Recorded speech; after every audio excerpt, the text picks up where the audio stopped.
everybody. Welcome to another episode of the Universe Within podcast. This episode of the show is being sponsored by the Amazonian Plant Healing Center, the Temple of the Way of Light. I've worked there for probably about the past decade now, and I can really attest to the quality and the beauty of the work they do. They work in the Shipibo lineage, which is a group of people from the Peruvian Amazon, predominantly working with ayahuasca, which is considered a sacred plant medicine. And they run 12-day workshops working with 6 ceremonies, 4 different healers or doctors, 2 to 3 facilitators, which are like the bridges between the local healers and the guests that come down.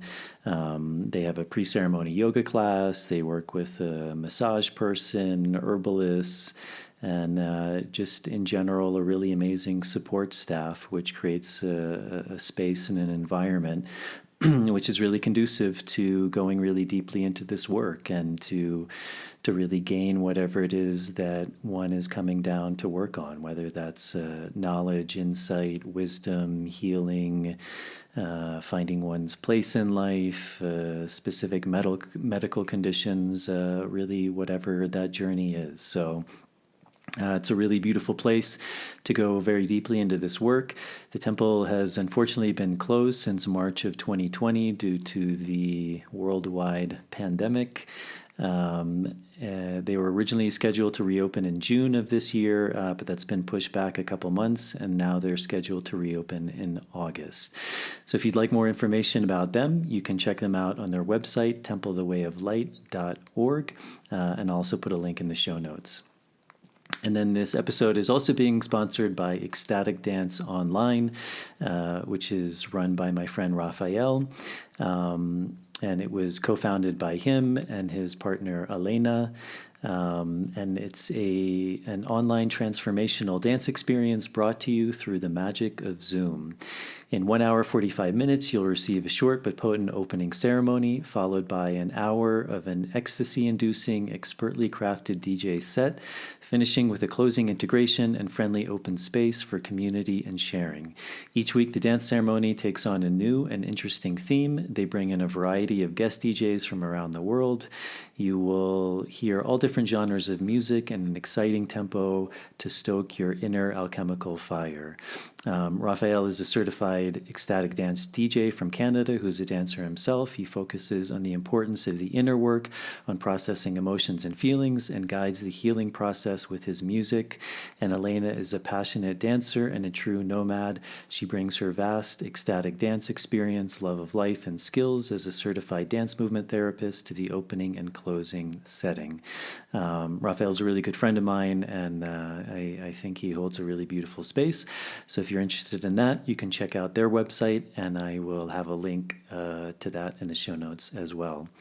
And then finally, my colleague and friend, Marav Artsy, who I interviewed, I believe it was episode 28 of the podcast. We're continuing to hold Dietas here in the Sacred Valley of Peru.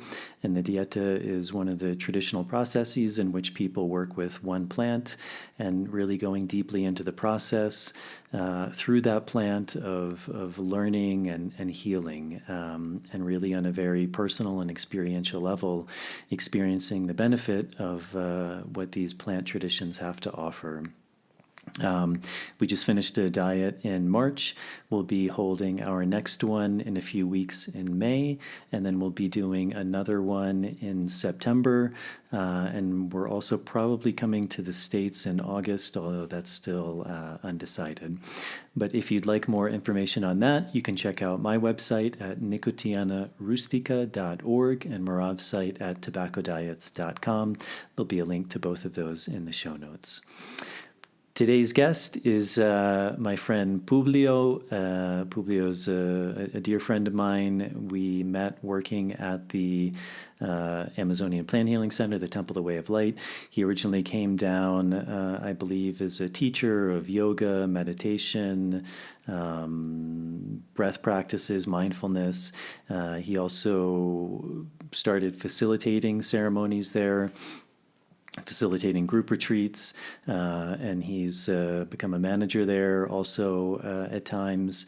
And he's just a really beautiful human being, and we got into some really interesting topics, yoga, Buddhism, plant work, talking about his work and experience working with Shipibo and the Santo Daime traditions, and just some about life in general and what all these traditions are pointing towards. So I think it was a really beautiful episode. He's a very wise man, and I think you'll get a lot of hopefully beautiful information out of this podcast.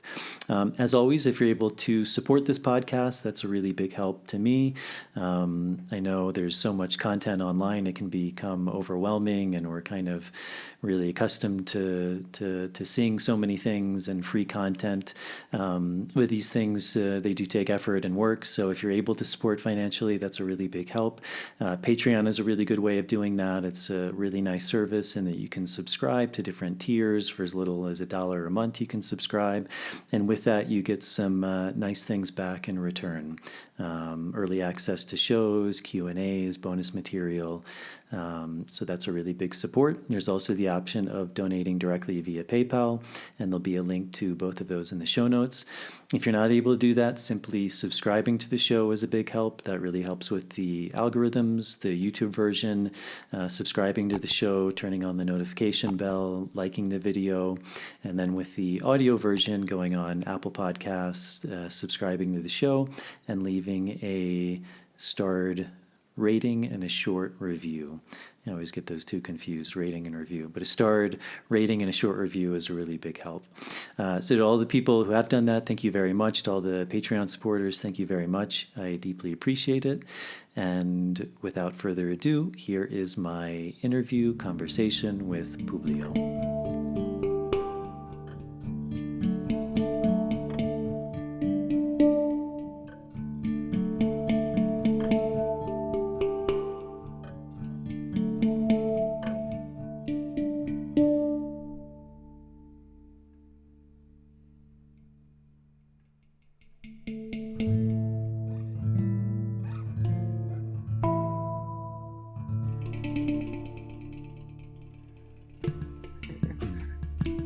Cool, man. Well, it looks like we're recording.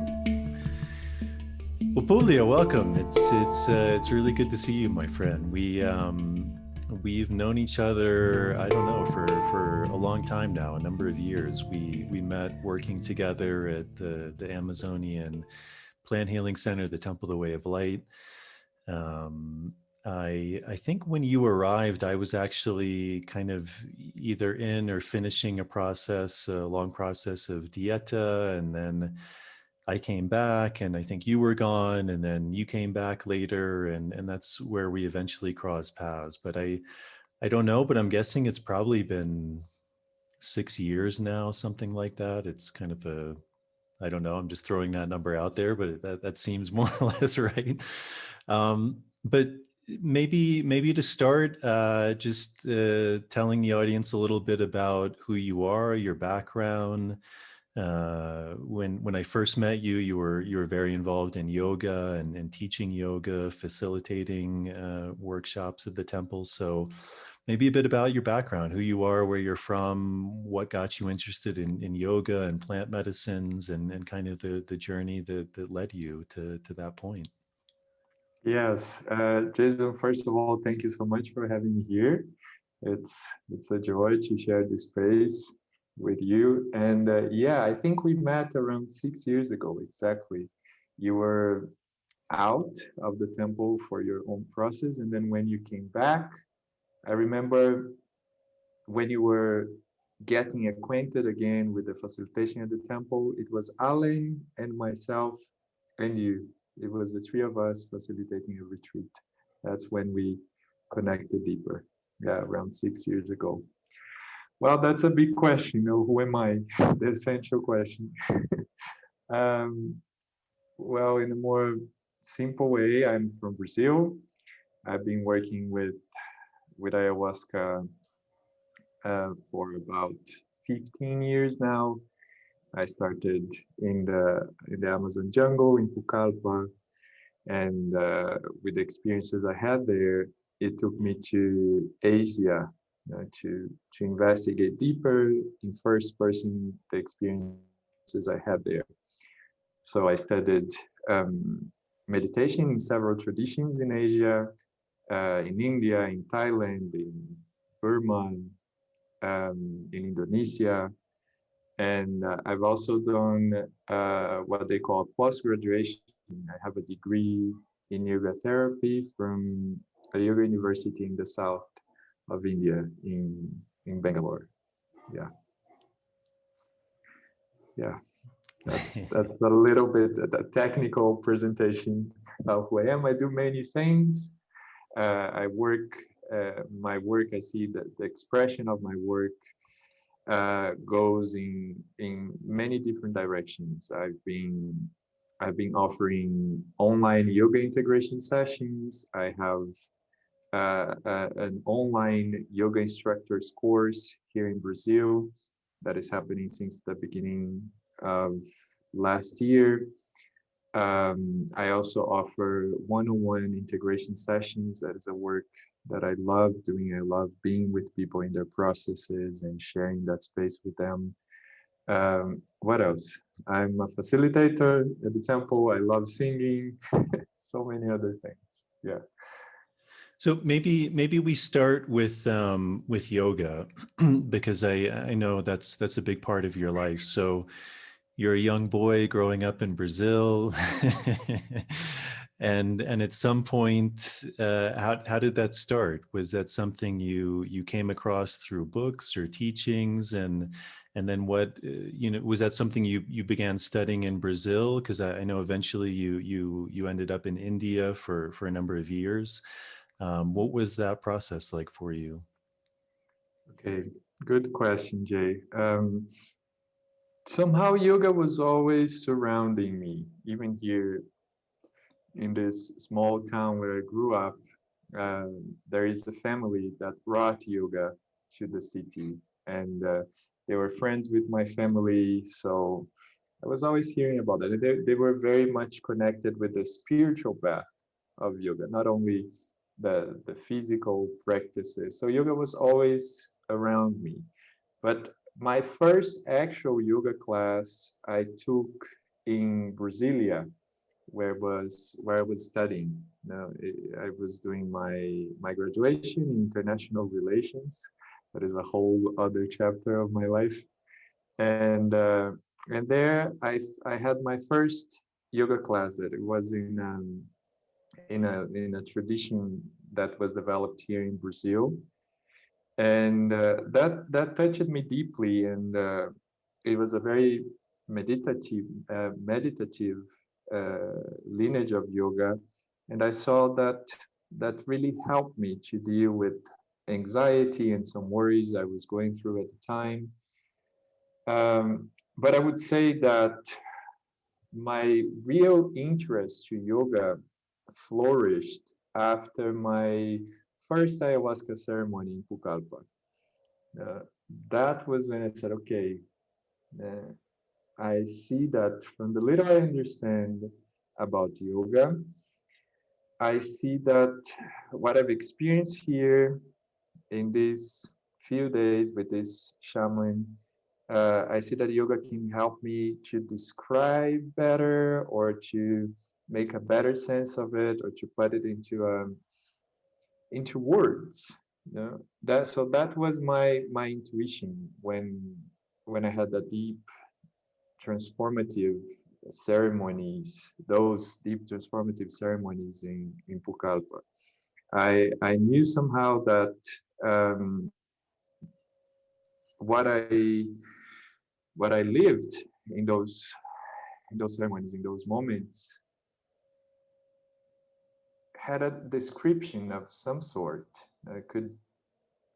There was some explanation, and I intuitively I felt that it was somewhere in Asia. So that's why I went to India, to find a better explanation to those phenomena that I've seen, and it really helped. that's my perception. I see that here in the Amazon, with the shamans here in the Amazon, in our tradition, they have a direct experience of this reality, of this kind of awakening and healing or deeper connection with ourselves. They have the tools, they have the materials, the substances to help us to experience that. But for some reason, the indigenous in the Amazon, they don't have the tradition of writing it down or trying to describe it in a more academic way or finding a terminology to specific things. And I see that this is a speciality of India, with all this immense collection of scriptures trying to describe reality, trying to describe the mind, trying to somehow explain what is this thing of being alive? What is this that we are experiencing in this human body? So it was a fascinating journey of integration to me. I spent around 5 years in Asia in total, and I dare to say that I had a glimpse of what I was really looking for there. I feel I was very blessed, and that I could connect very deeply with the traditions there that are now the foundation of my work. Yeah. So how did you, that's interesting. I didn't know that. So you're in Brazil and then you found yourself in Pucallpa. How did that come about? Was that something you had heard of? I'm assuming the Shipibo working there. What led you to go there? Because even though it's, if someone looks at a map, they would say, oh, well, that's relatively close, but that's not an easy journey from where you were in Brazil actually to getting to Pucallpa, which is in Yeah, Peru. Jay, In Peru, Pucallpa is one of the main cities in the Peruvian Amazon, for anyone who doesn't know that. yes, that's so, well, that's a long story. I'll try to summarize. But what happened? I was studying international relations at that time, and I had this romantic um, dream about international relations. So I was studying in the University of Brasilia, that at the time was considered one of the best institutions for the studies of international relations in Latin America. And in my dreams, I thought that I would go there and I would study uh, something that would help me to understand why there is no peace in this planet. So, what are the possible solutions for conflicts? What can really help the world and people to feel better? And I was very disheartened when I quickly understood that it was a very bureaucratic field of study, and that the main solutions were all about economical development and how to make countries to progress in a material way, and how basically that was the model. If every family in the world lives as a medium class American family, that's the goal. And I said, all right. I was around 18, 19 at that time. I said, all right, that doesn't, okay, I respect that, but that doesn't catch my heart. That doesn't convince my heart. So it was a very difficult process. And then in the third semester of the university, I was very not motivated. I was just really getting to that rebel attitude, and then one of my teachers at the time, she was this beautiful lady from Chile. I'm so grateful to her. Her name is Angelica, by the way. That means angel. No, she was this very um, feisty Latin woman with a red hair and passionate about everything and Latin American literature. and Gabriel Garcia Marquez and all this fantastic world that I love in Latin America. And she said, Publio, why don't you stop all that you're doing here?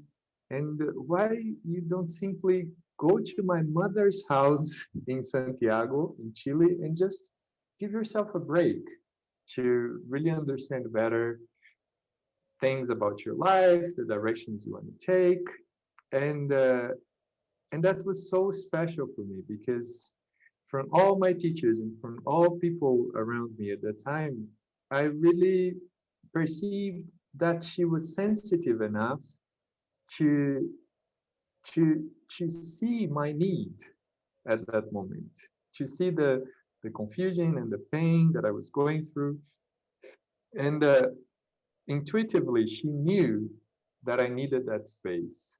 And she looked, and at the time, I remember that, at the time she looked at me and she said, Publio, I don't know you very well, but I think you're a good boy.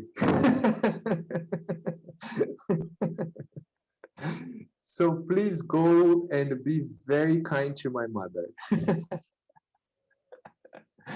So then I decided to go to her house, not to her mother's house, Coquita.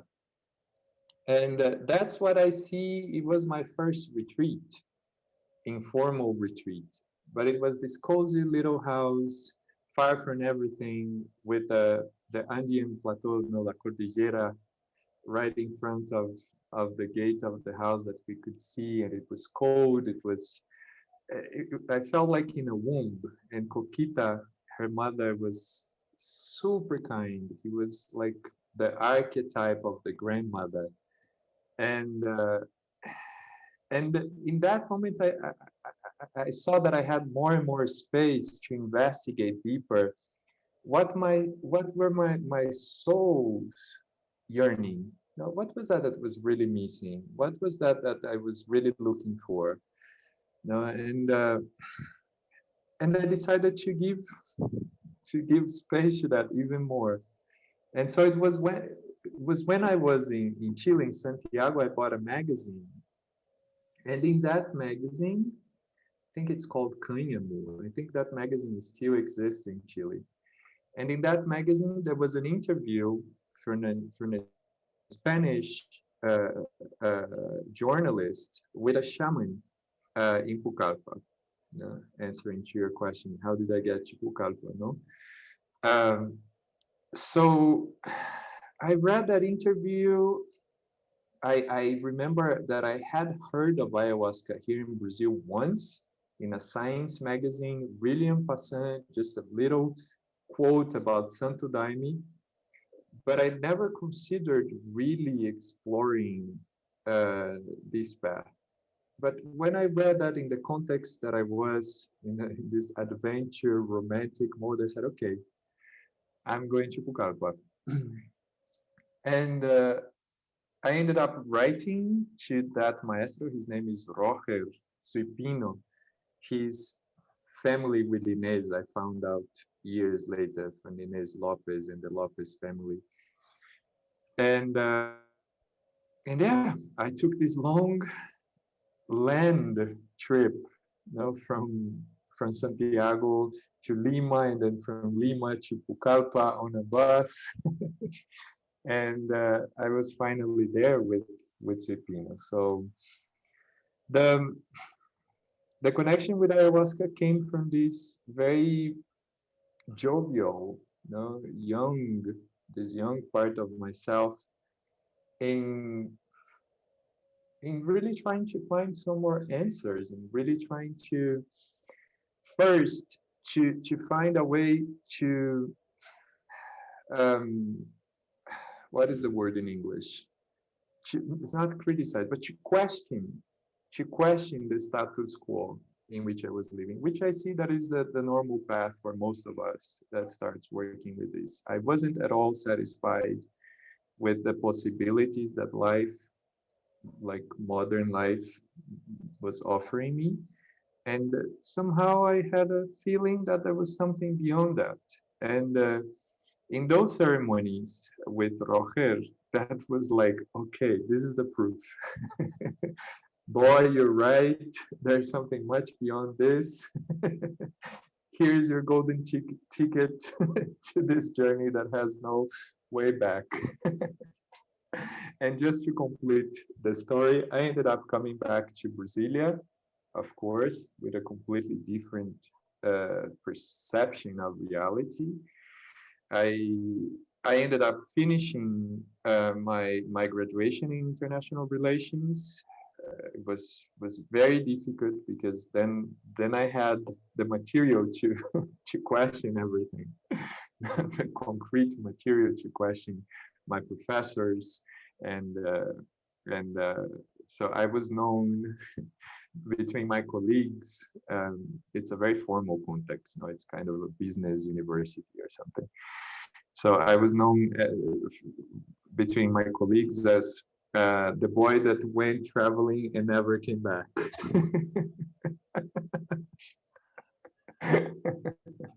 So yeah, that's a little bit of the story.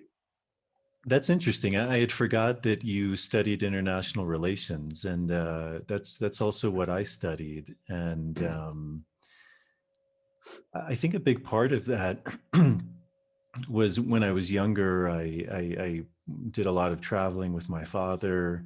That was something he was very passionate about, and he was also really interested in seeing these cultures that were still very traditional in a way that hadn't, kind of as you said, been exposed to that idea of like the standard middle class American ideal that if we all live by that, we'll be happy.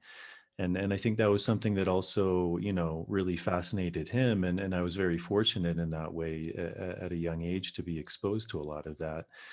And, even something that I think is really, really dying out in the world is as the world does become seemingly so much more small and connected, which is beautiful in a way too. The downside of that is there is this homogeneity. Um, but it was interesting because when I went to university, I think I didn't really want to be there, but it was just that's what one did, at least in my family, and that was very much encouraged. But I didn't really, I think, want to be there or really want to major in anything, but one had to choose. And so international relations seemed like something that called to me because again it was about this curiosity of a diversity of ways of being. How do you unite what it is to relate to different communities, to different ideals. But I think I became a bit disillusioned in that too. It seemed very bureaucratic, a lot of ideas and not necessarily so much understanding, which is something I've kind of come to see in university a lot. It seems like there's a lot of knowledge and yet not necessarily so much wisdom in that way. Beautiful. Do Yes, I you, love that. but I never really thought about that. I mean, I mean, because I'm just thinking about that now. Do you think there is something in that idea of international relations, which is kind of what you were looking for, like this questioning, this curiosity of different cultures and trying to understand these commonalities and what actually bring people together? Oh yes, yes, and that was my basic curiosity for sure. What brings people together, you know, in a healthy, harmonious way? And this continues to be, I would say, my main field of research. And actually, in history, we see that international relations just appeared as a separate field of study, a specific course in universities, exactly to answer that basic question: why there is no peace between nations? Why is there conflict? Yeah. So I would say that essentially, my intention there was aligned, was correct. But as we know in universities, from my perspective, um, people lose a little bit, the essence, and it gets to be more and more about adapting and just following the flow, and how can we keep running in this never-ending current of modernity, and of course economics. The financial aspect to it ends up being the main thing. But your question brought me something about harmony in people. There's something I would say that this is one of the main things that really lights me up. You know, from all the places that I've been, and I've been to many different communities and many different centers, I would say that that's the essence of my work. I heard once from a shaman that the speciality of ayahuasca is to bring people together, to connect people, or in other words, to teach people how to love each other sincerely. Yeah. We know that ayahuasca can be described in a myriad of forms, in infinite ways. But I like that perception, and that's my experience in working with people. I see that what most people are yearning is a sincere connection with the other. And it's funny how most, if not all, of our traumas and distress and complications in our emotional and mental life comes from conflicts in relationships, or current relationships, or relationships with family, or ancestors, conflicts and relationships, all these ideas that ended up coming back to us. I know it might sound cheesy or, again, romantic, but if we really look at it in a simple way, what really helps us to be healthier, not only emotionally or mentally, but even physically healthier, is learning how to love. Yeah. And somehow I see that ayahuasca keeps teaching me that. Not only ayahuasca, but my path with yoga, with meditation, in my daily life. I like to remember that. One of the ways that I also describe ayahuasca is I see this medicine as something that shows me the Dharma.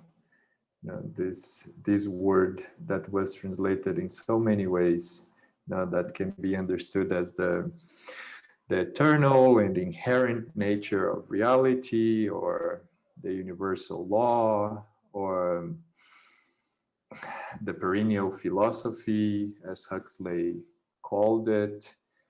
But I see that in that space, I'm invited to really notice and perceive what is that is bringing me into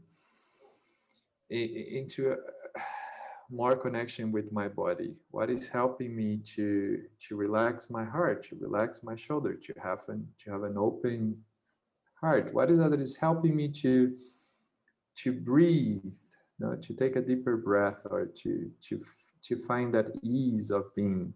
So I see that ayahuasca is constantly showing me the Dharma, helping me to perceive, okay, what happens if I indulge in anger or rage? Nothing wrong with it. We have all the freedom to do that. But really observe what is happening with your internal organs, what is happening there. Okay, it's not a punishment, but it's teaching me how to perceive that more clearly, more consciously. And one thing that I've been noticing a lot in our current civilization, or current time, or whatever, is that we've been praising a lot self-sufficiency, to be independent and to be self-sufficient and to be the one that I don't need or depend on anything or anyone. And I don't see that we were wired biologically to that. No, we are mammals. No, there's such an importance for us to connect with the other, to need each other, and and even to say that nowadays, no, I need you, it sounds unhealthy. It already sounds like maniac, paranoid. No, I don't want that kind of codependency or whatever. But it seems that that's the nature, and that's very humbling, you know, in a humbling way to say, hey, yeah, no, I need you, you know, we need each other. And that brings something to my heart. um, I I have a very dear place here in Brazil that is called the University of Light. It's one of the it's a hybrid of community, meditation center, retreat center. And I would say that the specialty of that place is to teach people how to be together without creating war. And really, to really be together. It's an experiment of over almost 40 years now. And from my perspective, it's one of the most successful, simple, humble places that I've ever been. Yeah. It has no specific honor. It has no specific lineage. They're not trying to teach anything to anyone. They're not trying to force any kind of philosophy or religion or ideas. No, it's simply a place that is inviting presence, is inviting us to slow down and to pay attention on what is happening around. Yeah. And it's beautiful to see how people flourish in this kind of context, how they start to really deal with things that were there in the background, that they were not having the time to pay attention to because life was happening. So these things start to come to the surface, the pain, the wounds, and there is a healthy container to process them. And yeah, I would say that in agreement with what Thich Nhat Hanh, he says, no, Thich Nhat Hanh, he said that the next Buddha won't come in the form of an individual, but will come in a form of a group of people that really understand and see and connect with each other. And this is an interesting question, I would say. You know, why is it so difficult to put people together and not generate crazy conflicts? No, but really together. Not with distractions, with trying to run away or finding ways to repress or to close things, but why is it so difficult, you know, to bring people together in a harmonious way? Yeah. Mm-hmm. Yeah, beautiful. So when you finally left for Asia, what was that calling? Was it to continue to kind of explore these paths like yoga? I know you also spent some time in Indonesia, learning martial arts.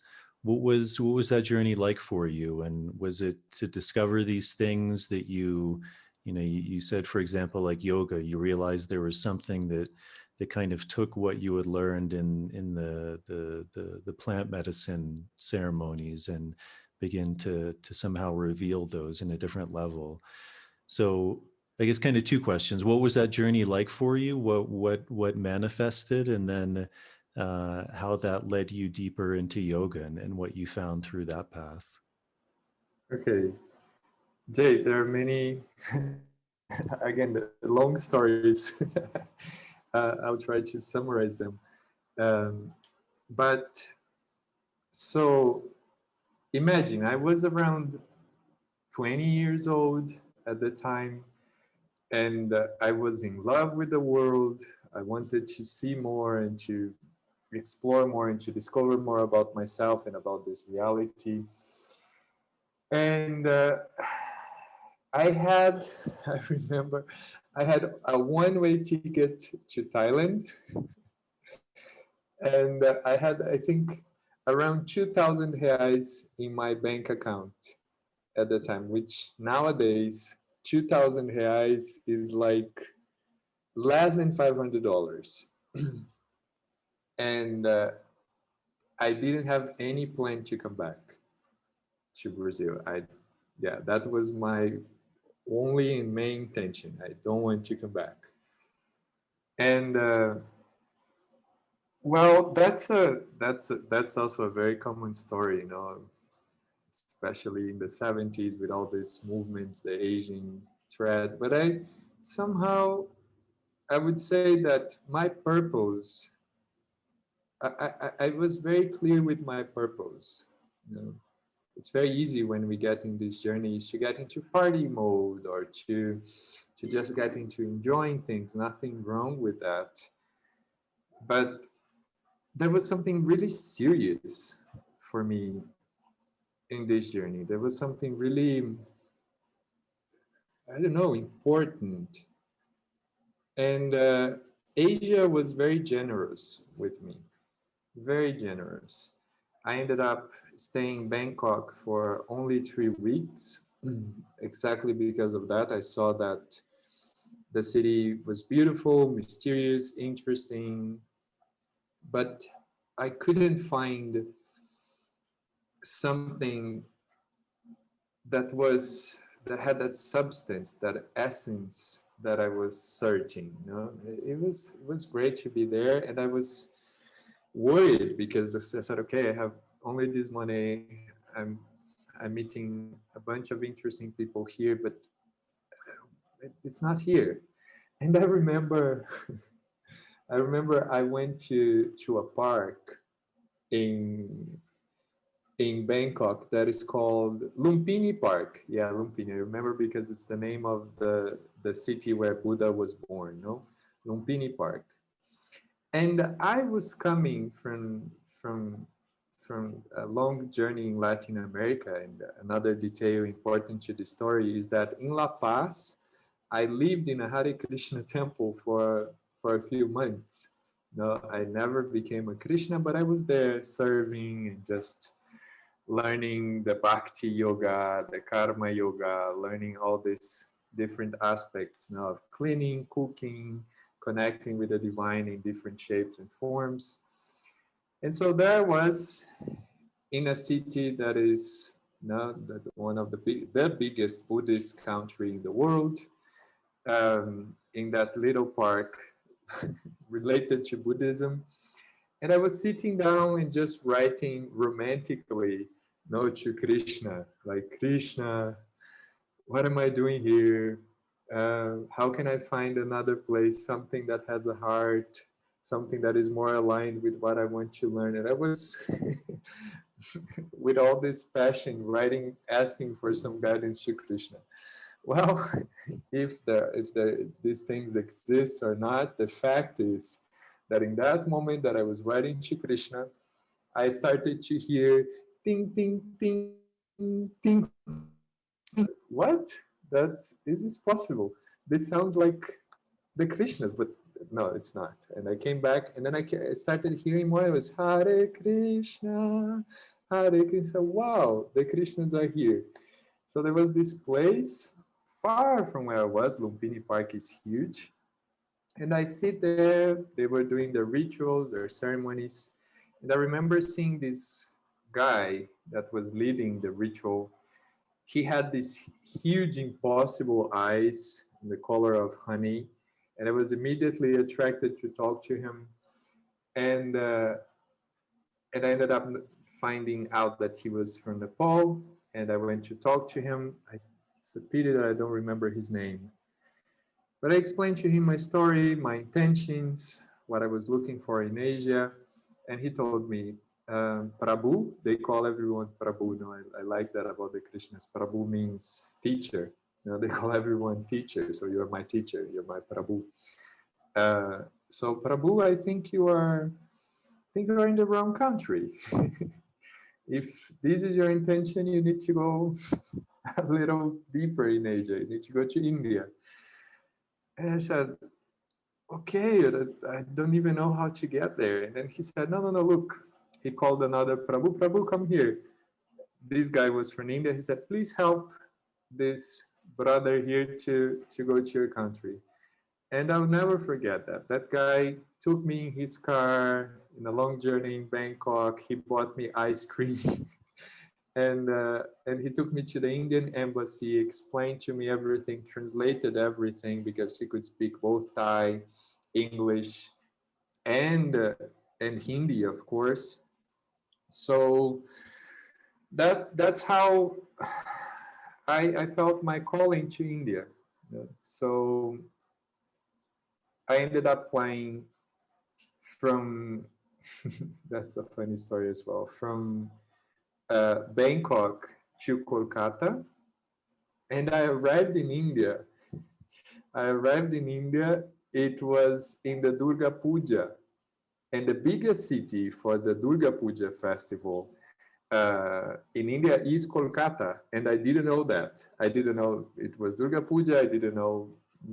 So it was something like arriving in Rio during the carnival and thinking that that was their common life.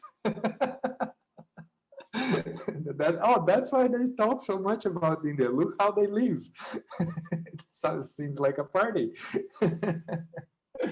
So I thought that that was the normal for India. So yeah.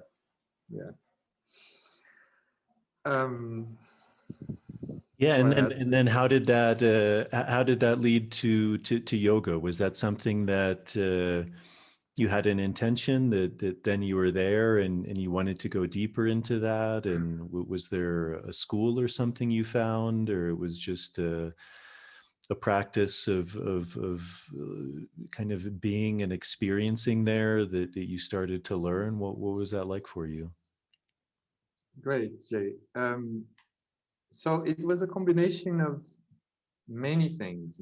There was a lot of, I was very lucky in so many ways, because there was something that was both a challenge, but I saw that it was also a protection for me. The fact that I didn't have money. So I couldn't be in the tourist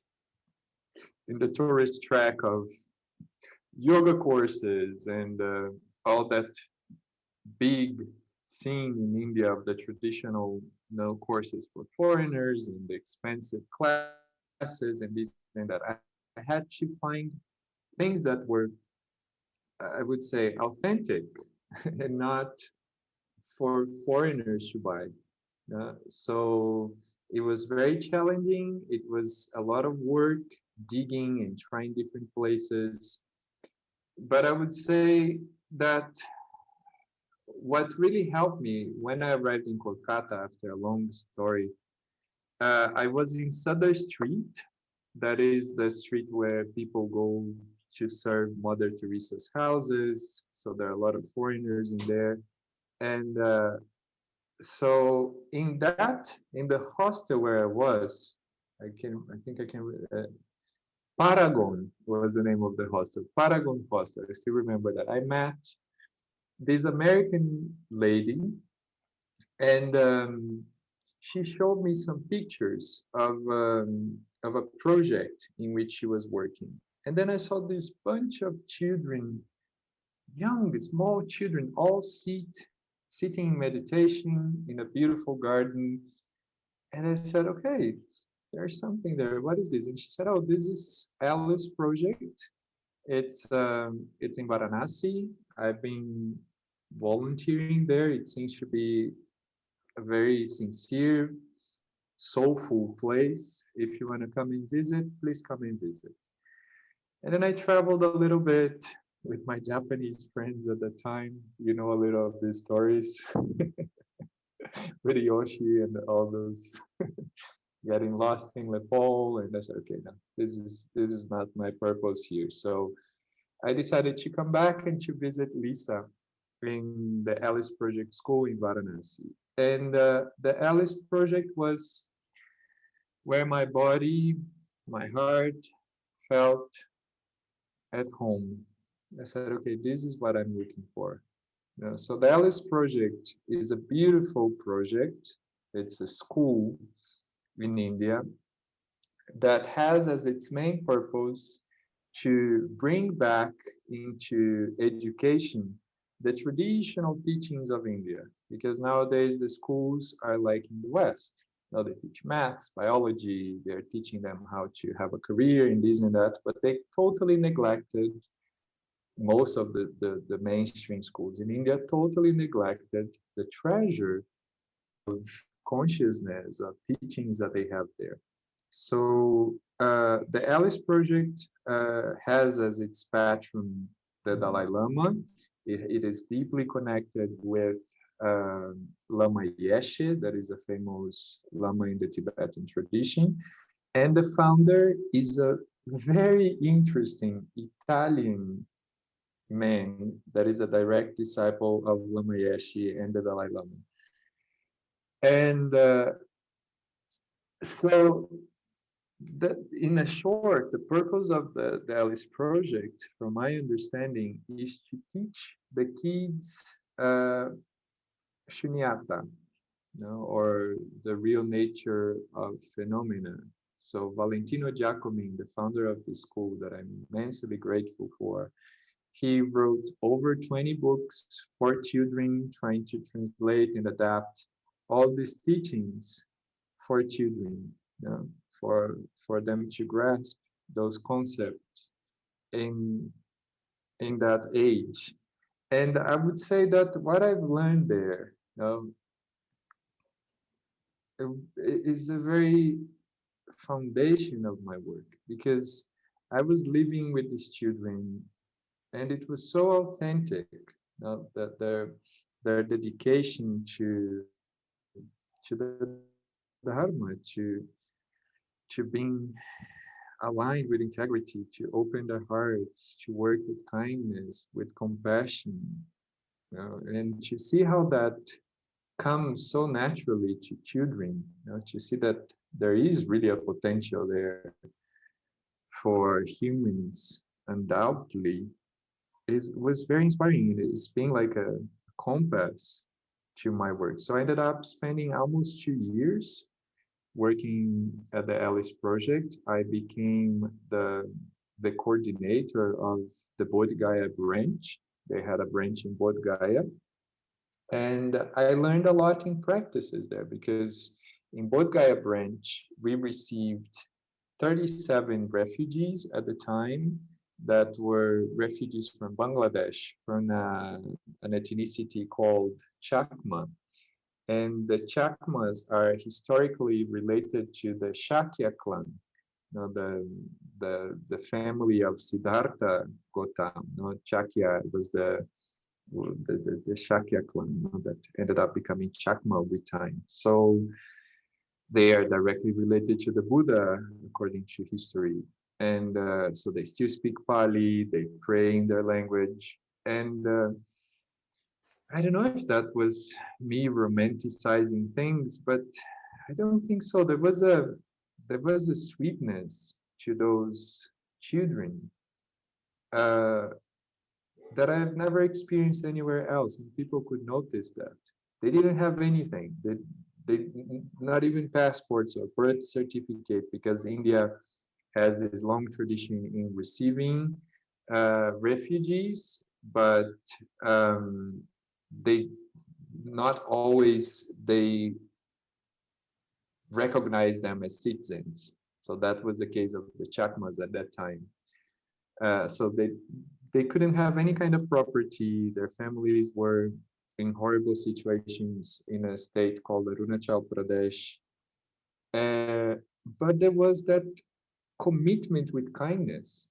I remember after around 1 year working there, and imagine now children living together from all ages, from 11 until 17, 18 years old. I remember after 1 year living there, a lady from London that was involved with the Karmapa monastery. She was secretary or something of Karmapa monastery there. Um, Nina was her name.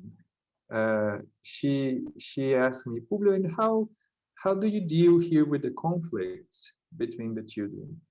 And I stopped and said, conflicts. And then I realized that there was something really, really unique about the place. That for more than 1 year, I was there living closely to those boys, to all those kids. And I've never witnessed one single conflict or fight or discussions. There was that deep, committed sense of kindness and brotherhood, which is impressive in itself. So yeah, to summarize, Alice Project is one of my strong foundations, where I really learned the importance of, and not the cheesy importance, but the deep, liberating sense of kindness and compassion, and seeing the other as myself. Seeing how that really is an intelligent thing for me, not exactly for the other. As the Dalai Lama said, learning how to be intelligently selfish. That is when we really learn that to be kind and to have compassion and to love others is good for me first. Yeah. So, yeah, it was very, very a beautiful time of my life, and I'm super grateful for that project that is still going, is still flourishing. Yeah. Yeah, beautiful. So it sounds like a lot of that teaching was also rooted in Buddhism.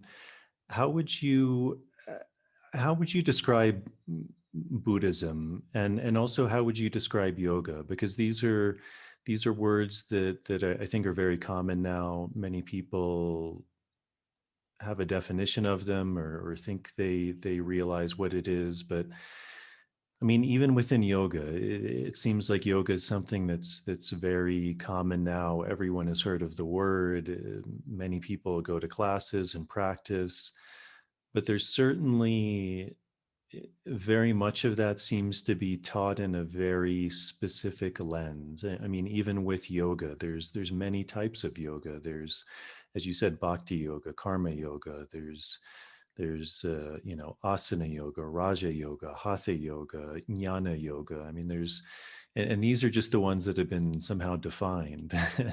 So how would you describe what, I mean, I know this is a big question, but for you, how would you describe what is yoga, what is Buddhism, what is the root of these things, and what are they pointing towards, and why do you find them to be important? Wow, that's a huge question, AJ. Let's see, how can I summarize that? So it's important to understand the context. So yoga obviously appears in Hindu context, if we can call Hindu, which is also already very general and doesn't explain much. But yoga appears in that Indian context of all these traditions that we put in a general basket called Hinduism. And Buddhism, Buddha came from a Hindu family as a rebel, in a time in which, for instance, everybody was teaching in Sanskrit, and you could only teach in Sanskrit, that it was only dedicated for very few people. Only the richest and the privileged could speak Sanskrit. He started teaching in Pali. That was the language of the people, of all peoples, the popular language, so to say. So Buddha came I see him as a Hindu rebel. He was saying, okay, these really got lost into religions, into politics, and other stories that are very distant from the origin. And somehow I see that he tried to strip out all these colors and gods and goddesses from Hinduism and this and that, and to come to the core of the issue that is super attractive to the West nowadays. That's why there is a kind of Buddhist phenomena happening with all professors in universities. In the US, there's a huge movement of modern Western Buddhist teachers. Why? Because it is very much connected to a science of the mind. Now, mindfulness is the word that the West found to digest um, or to present in a more digestive way for Western audiences meditation.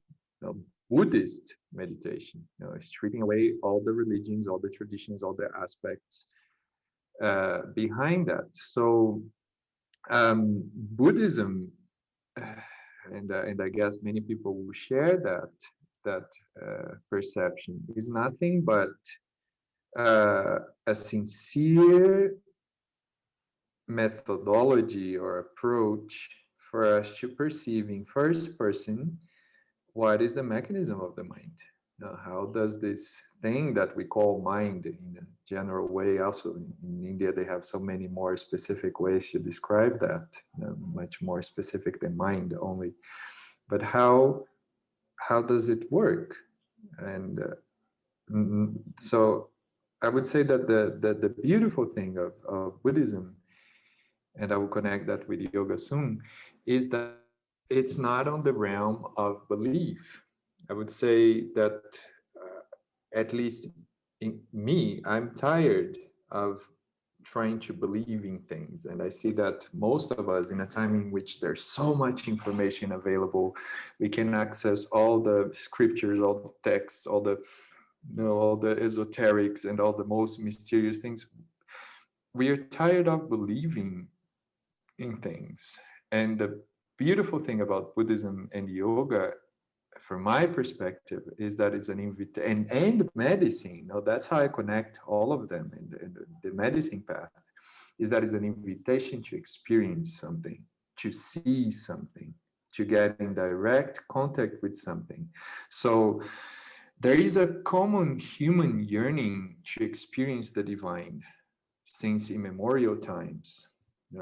And maybe we don't see that as experiencing the divine per se, but there is a common feeling in all of us that there's something missing, that there's something to be complete, that there's some kind of thirst here and there that we try to solve in this way. We try to solve in relationships, we try to solve in getting richer, we try to solve in getting smarter, we try to solve in following this diet or having these supplements or investing in different.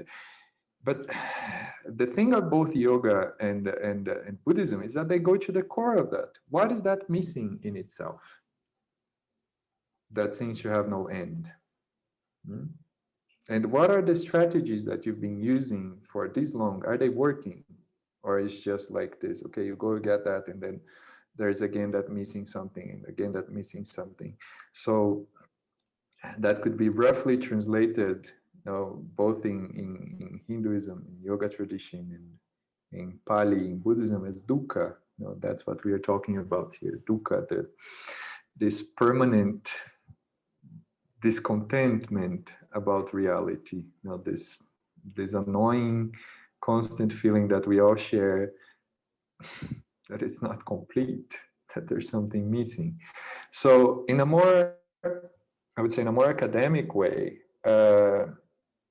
from my perspective, yoga and Buddhism, they share the same roots. If you get Patanjali, if you get to study or read the sutras of Patanjali, Patanjali is describing in most of the sutras the same things, sometimes with the same words, what Buddha was teaching around meditation. So if you get to some of the Yoga Sutras, Patanjali will talk about raga and divesha, craving and aversion. That is the basic teaching of the Buddha, the craving and aversion.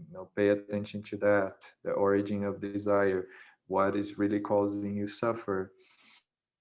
So yeah, as I said, it's a huge it's a huge answer, but I would say that both of these traditions are pointing to something that is helping us to remember that there is nothing actually missing if we just remember that. If you just give it some space and find ways to reconnect with your nature, with your essence, you perceive that there is nothing missing. Yeah. And I see that this is a huge message to our time, in which we are constantly captured by this ever-growing feeling that there's something missing. Uh, um, so it's coming to me that famous quote from Joseph Campbell, in which uh, he says that people say that what we are all seeking is a meaning for life, and he says, I don't think that that's true. I think that what we are really looking for, what we are really searching, is for the very rapture, is the word that he uses, the very rapture, the very feeling of being alive, of being awakened, of being here, of staying here in an awakening way. Yeah, Jay, I don't know if that answer, but it's a little of that. Yeah. Yeah, beautiful. So kind of continuing the journey, how did that, you take in all of this, and then eventually you end up back in Brazil, and also when I met you, it became apparent that you had also worked in the Santo Daime tradition, and this, for anyone who doesn't know, it's a Brazilian tradition, and it's a very Brazilian tradition actually, in a way, because it was founded by this African descent brasileiro, this I guess you would call him a gauchero, someone who was rubber tapping in the time of the rubber boom. And he discovered ayahuasca, most likely from the indigenous people in the Amazon, and so it's this really interesting thing that really could only emerge from Brazil. It's this indigenous wisdom of working with ayahuasca from this Black Brazilian man who also kind of incorporated this, maybe you could call it like African spiritism, and then bringing in the Portuguese Christianity, the ideas of Jesus and Mary, and kind of bringing all of these things together into this very unique Brazilian methodology, science in a way. So maybe you can speak a little bit about that, how you found Santo Daime, how it's also interesting because you had already worked with the Peruvian Amazonian traditions, and what that was like for you beginning to go into that path. Great, Jason. So yeah, Santo Daime, the word they use for this phenomena that you just described is syncretism. No, Santo Daime is a syncretic religion for excellence, and in the combination of all this, there's a lot of the African traditions with the orishas in some shape or form, and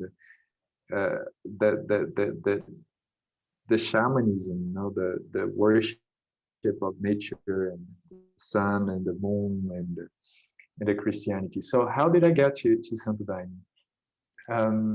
It's funny, how something happens when you are aware of something. You start to notice that something everywhere.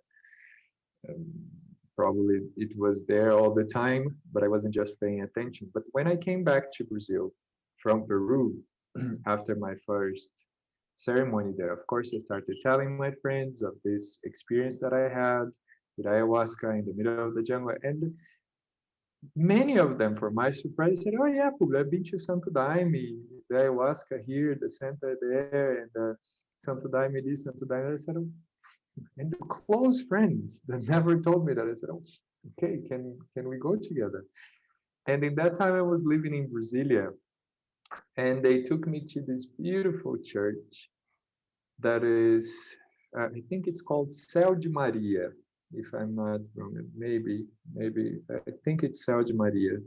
This name is coming to me, and I really like the essence that comes from Santo Daime.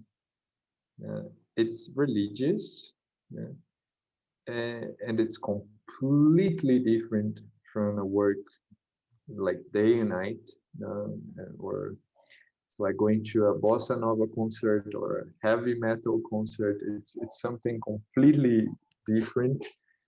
Uh, but the teachings that they bring, I like them.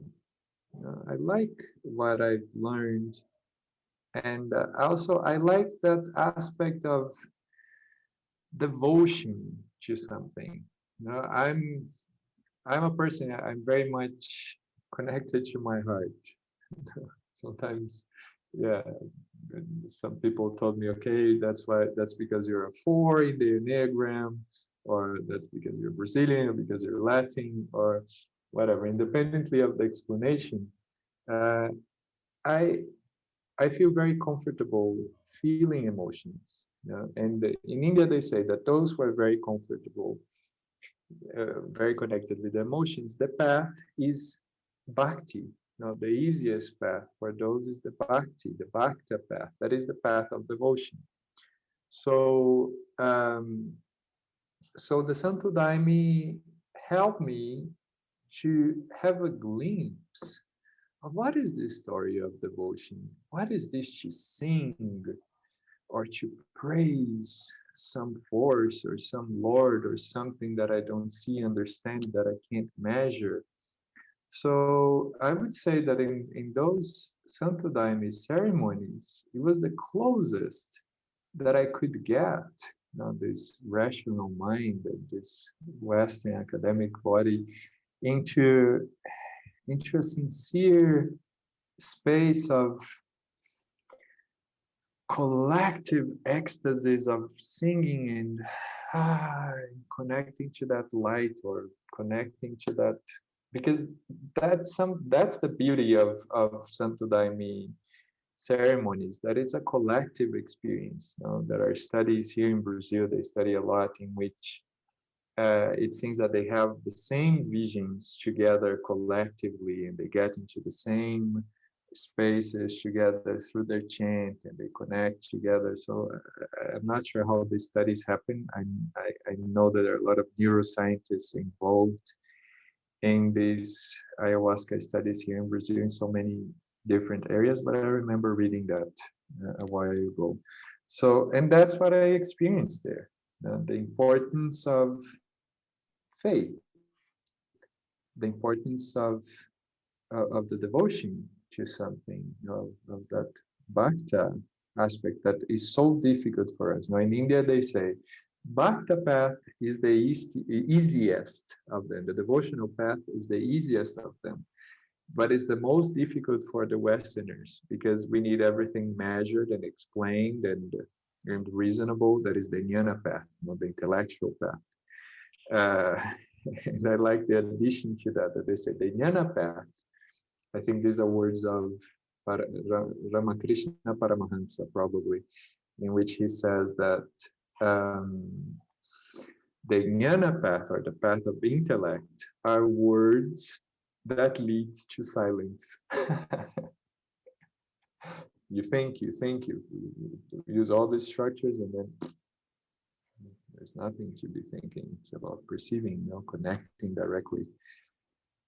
So, yeah, another metaphor he uses, like the jnana path, the path of the intellect, in which we are so much ingrained nowadays, is like a doll made of salt trying to measure the depths of the ocean. It disappears. So, yeah, Jay. So the Santo Daime tradition for me represents that. Something that is very dear in my heart, in the level of faith, in the level of a devotion. Although I've tried in so many different ways, and I think I mentioned that in this conversation, I've tried now to see if I would become a Hare Krishna. I tried to see if I would become a Buddhist monk.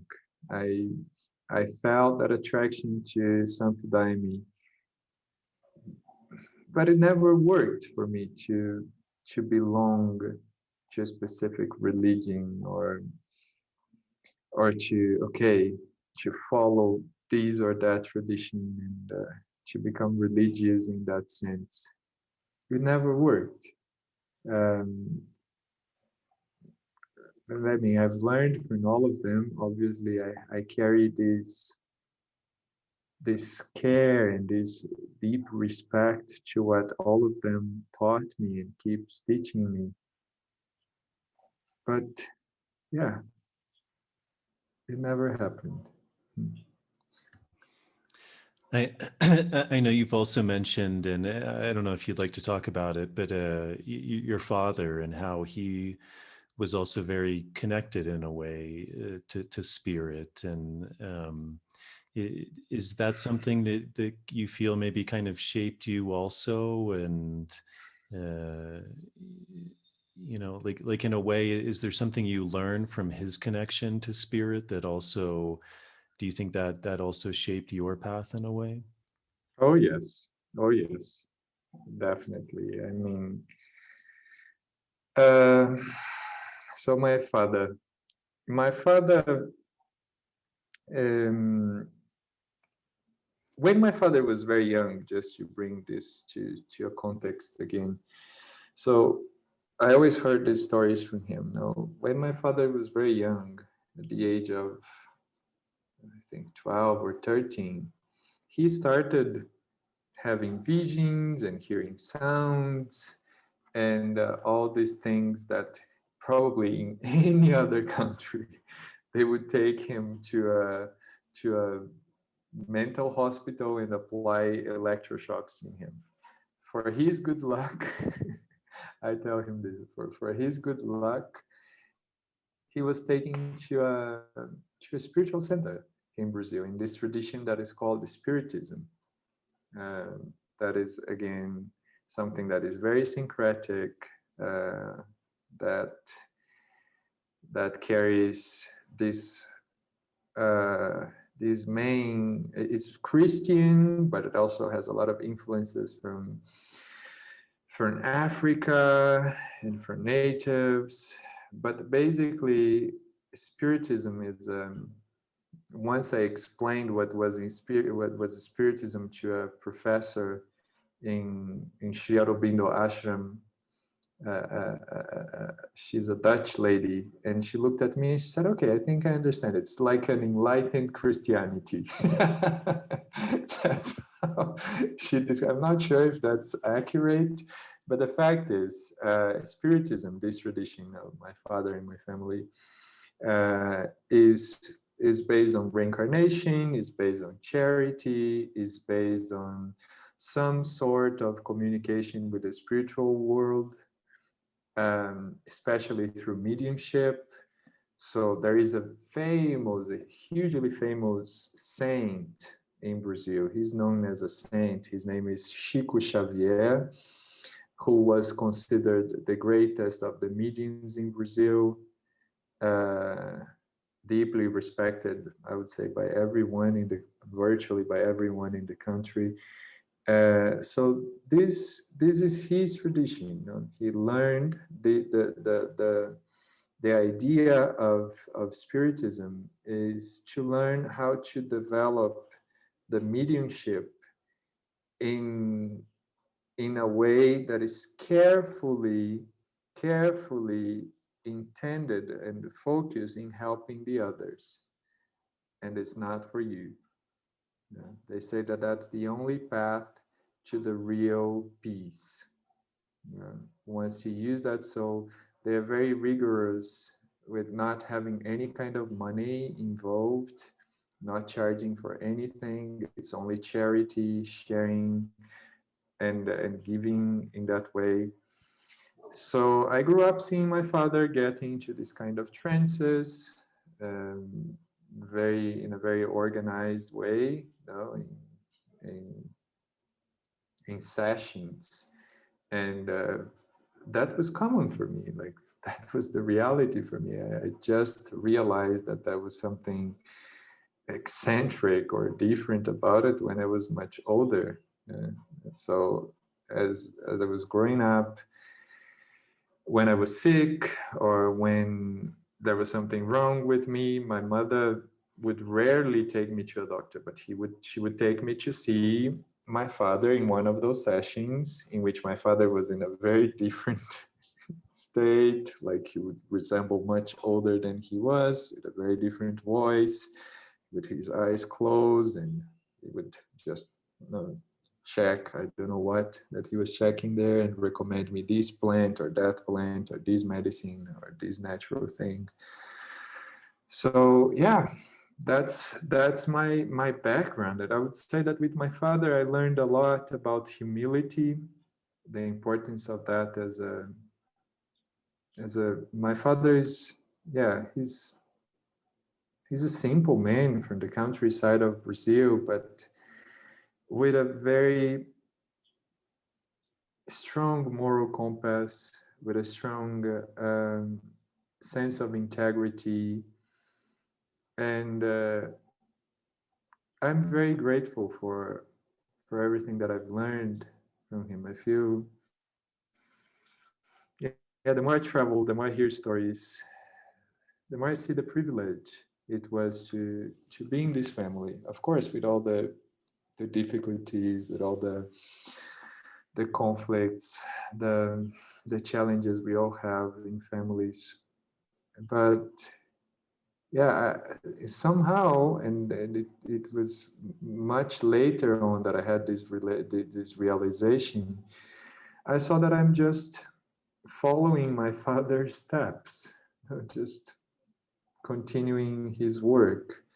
And the main thing that he does nowadays, I would say, it was his life project. He wanted to build a school for the local children, for the children in need. You know, Brazil is a very poor country. We have a lot of people in risk situations here. And so he literally built a school with his own hands, with the help of donations, but he was there as a bricklayer, as a constructor, and it's a beautiful place. The school has now, I think, around 200 children, and they learn everything for free, different things from capoeira to music. I was teaching English there for a while in the past, circus arts, and yeah, so many other things. And they receive all the meals in the school. So yeah, that has a huge impact in their lives, for sure. But yeah, the path of service. My father is a karma yogi, in a short. Yeah. Beautiful, Publio. Eventually, you found yourself in the Amazon again, in the Peruvian Amazon, at this plant healing center. What ended up bringing you there? What was there a calling to work with ayahuasca again? And what was it particularly about the place you ended up that was it something that called you, or it was just some synchronicity? Well, it was a combination of many things, Jay. It's interesting you're bringing this story up to my mind because it involves an Indian friend, a Jain friend. He's from this tradition of Jainism. His name is Ankit. And in the time I lived in India, I connected really well with Ankit. He became like my dear brother. And I was talking to him this morning. So our friendship is still very alive. And Ankit's dream was to come to South America to visit all these countries. And I said, okay, Ankit, you come. And you come, we will travel, I will take you to see these places. And in that time, I was living and working at the University of Light as a, again, as a coordinator. That seems to be a pattern in my life. I end up as coordinator of places. It sounds much more romantic than it actually is, the work. But yeah, I was working, and I was very much content with my life at the University of Light, this community here in Brazil, and then Kit was coming, and I was preparing our itinerary to our trip. Of course, I wanted to take him to Bolivia, to Peru, and the only place that I wanted to take him that I have never been myself was Iquitos. For some reason, I was thinking of Iquitos. I said, I want to visit that city. I want to go there. And I remember in the day that I was organized, I said, well, I don't know what we can do in Iquitos. And I was organizing everything, and I wanted to answer all my emails. That's a practice that I have, clearing my mailbox, answering everything, so then I can go without anything in the back. No, there's nothing to solve. Clear, let me go. And in that day that I was planning, the Iquitos journey with Ankit and seeing what I would do, I saw an email from a lady, a French lady that I met in India in my post-graduation. Her name was Alex. That she was telling me in the email, hey Publio, there is this place, and from what I heard of you, you probably will like it. And it's called Temple of the Way of Light. And it's in Iquitos. It was all right. It's in Iquitos. This email, and her email was there in my mailbox for over a year that I didn't answer. And I said, okay, this is there's an interesting connection here. And then I went to the website. I liked what I saw, what I've seen in the website, and then I decided to send an email to the contact there. I sent an email. I told my story. I said I worked with yoga, with meditation, that I had some experience with ayahuasca, and that I would love to visit the place. And then Jen answered me, Jen Balls. She answered me, she said, Publio, yes, please come to see the place, to visit the place. And then I ended up going to Iquitos with Ankit, with this dear Jane friend.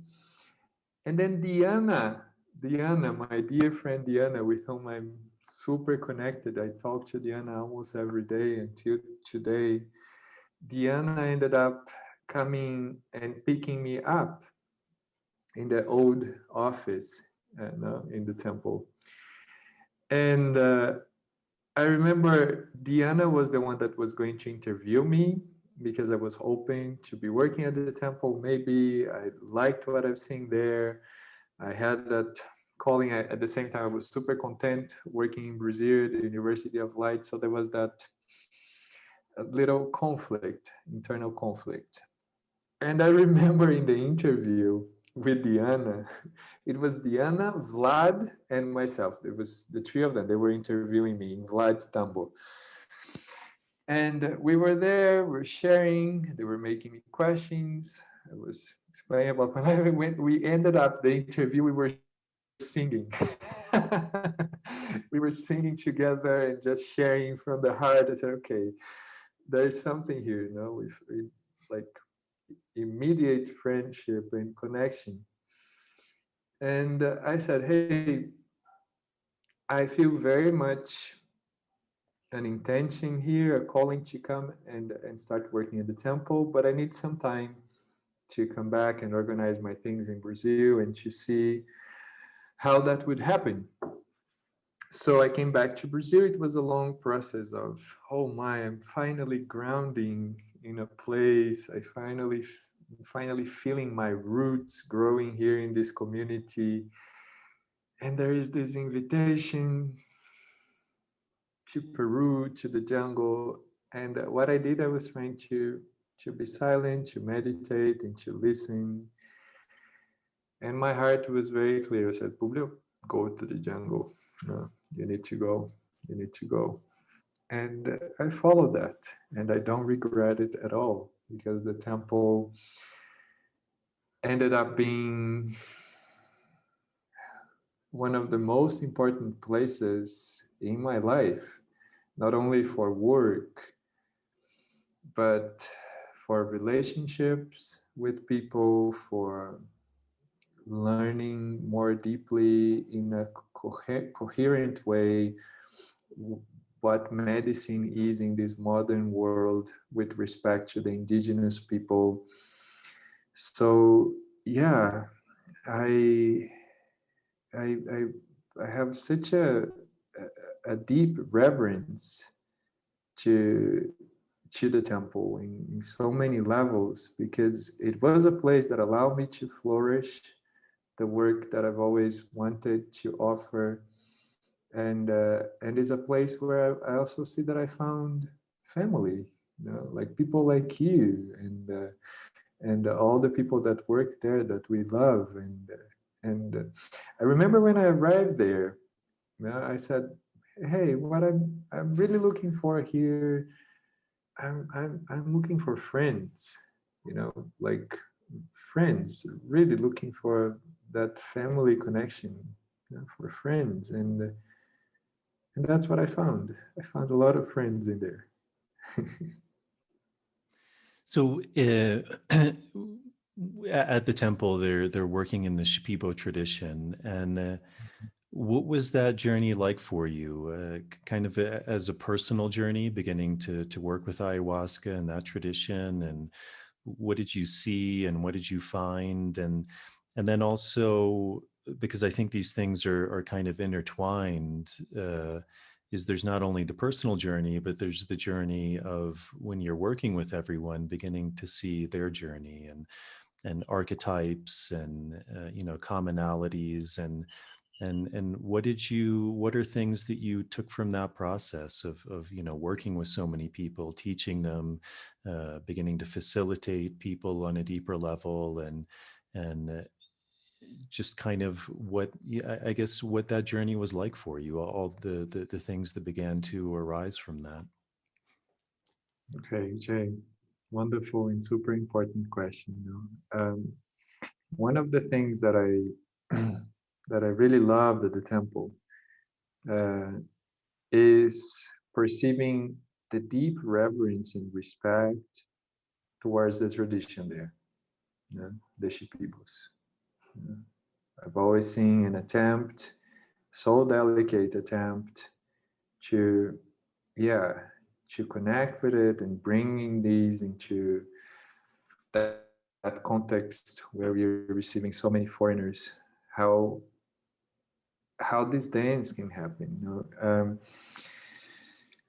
Well, that the Shipibo tradition, with their art, their healing speciality is so absurdly profound and so difficult to put in words, but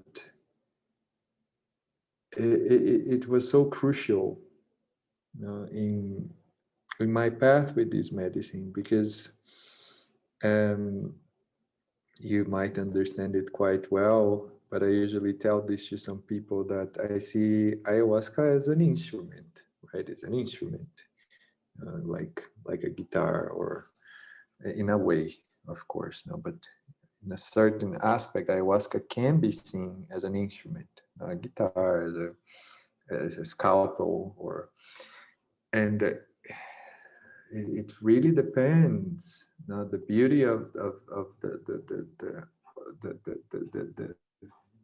the song, the music that will come, or the surgery that will happen, it really depends on the person, on the individual there that is guiding that instrument. And no doubt that the Shipibos are highly familiar and skilled with this instrument. So the things that I've seen and I've experienced in first person facilitating and in ceremonies where I was participating as a pasajero, really touched parts of my rational mind that we're questioning a way that there's no way back. You know? That is very humbling. That is, it's like, okay, there is really something very mysterious reality that I can't explain with this current level of perception, with this current level of attention, or however we want to discuss that. So the Shipibos, they represent such a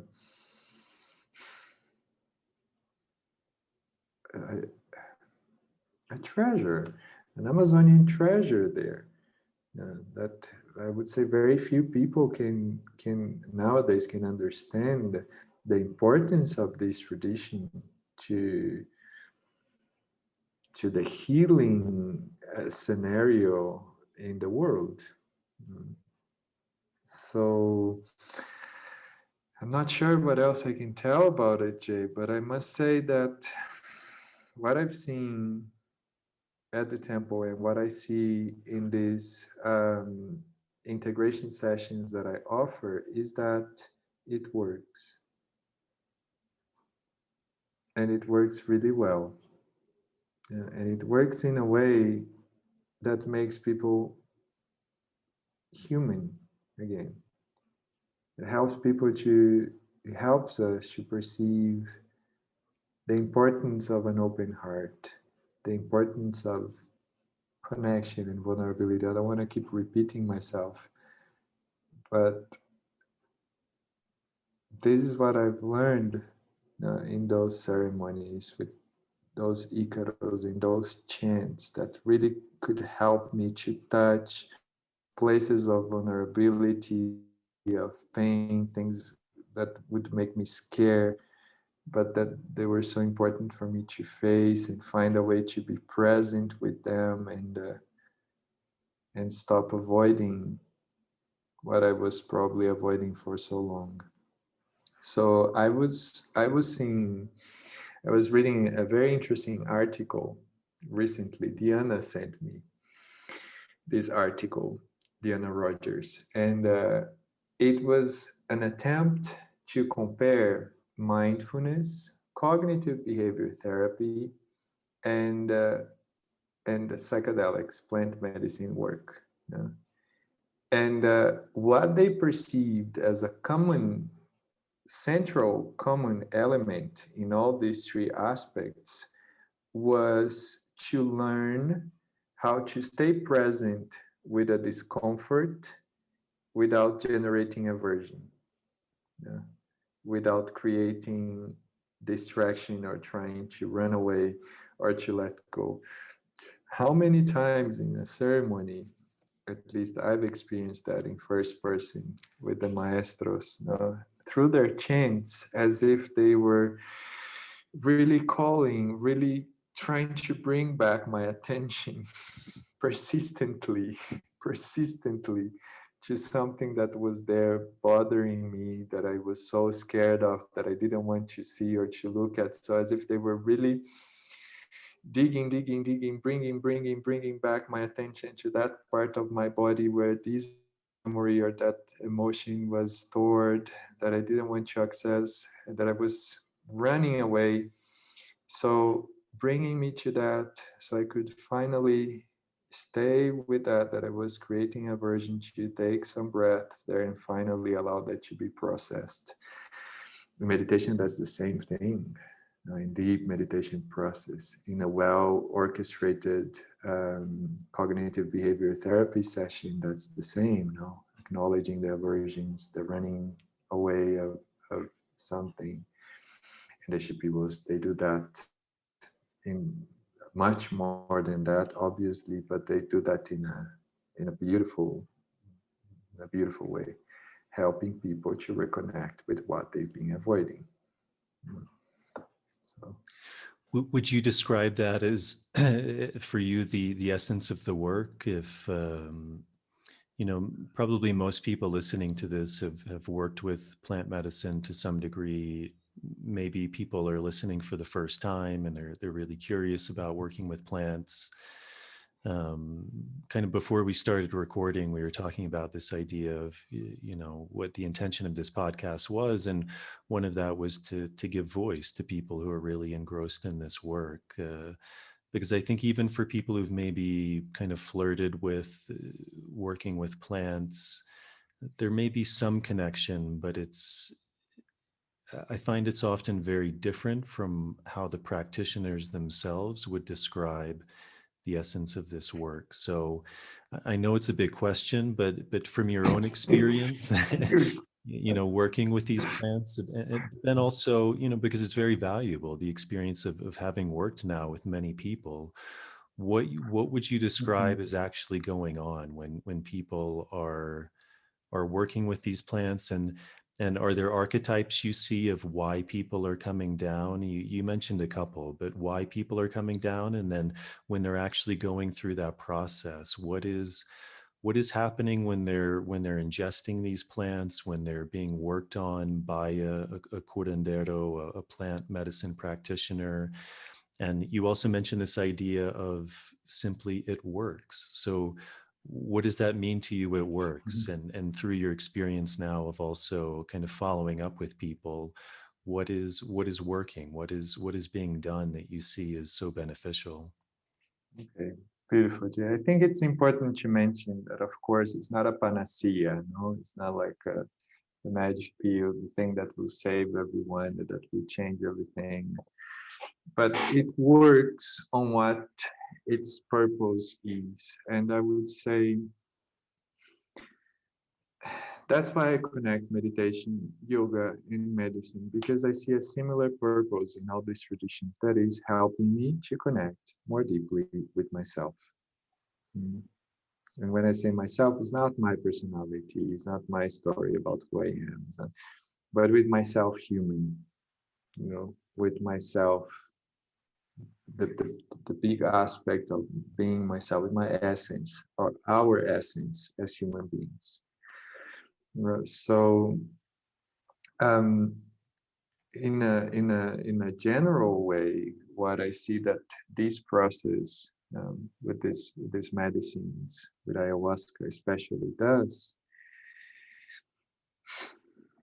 is really helping me to revisit or to touch these places that are defining my reality right here and right now, but they are not so conscious, or they are not conscious at all.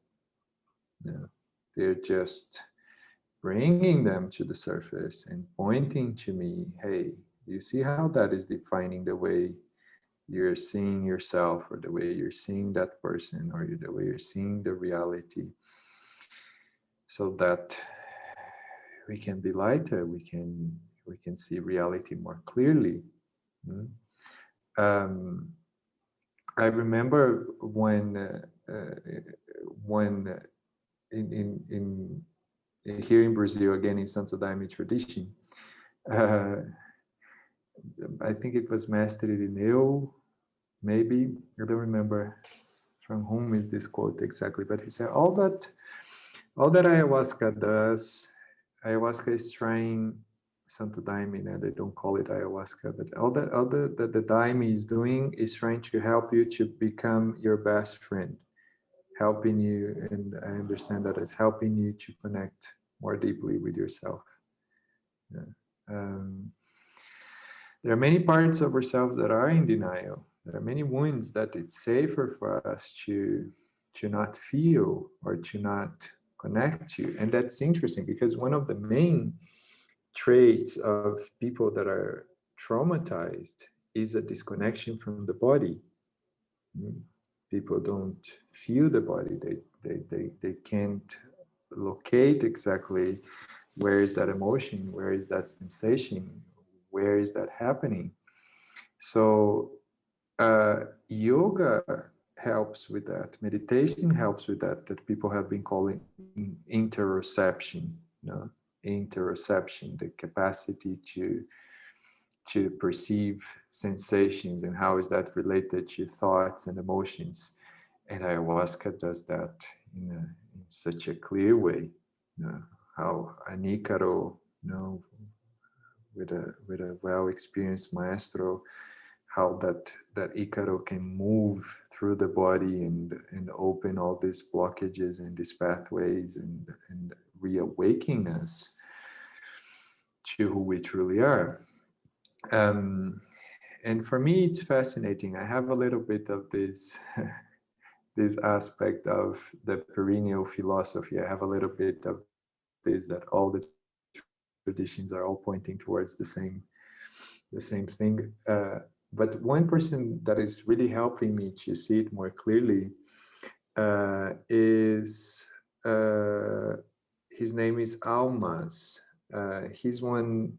Gabor Mate is always mentioning Almas in his teachings. I'm currently studying with Gabor the Compassionate Inquiry course. I'm very grateful to that as well. Been learning a lot with him.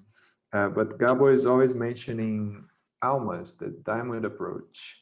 And Almas talks about this theory of wholes, which for me is fascinating. It's a fascinating way to describe this disconnection, you know, that in essence, especially as children, we know who we are. We are awake in some aspect. You know, we are relating with nature, with ourselves, in a naive way.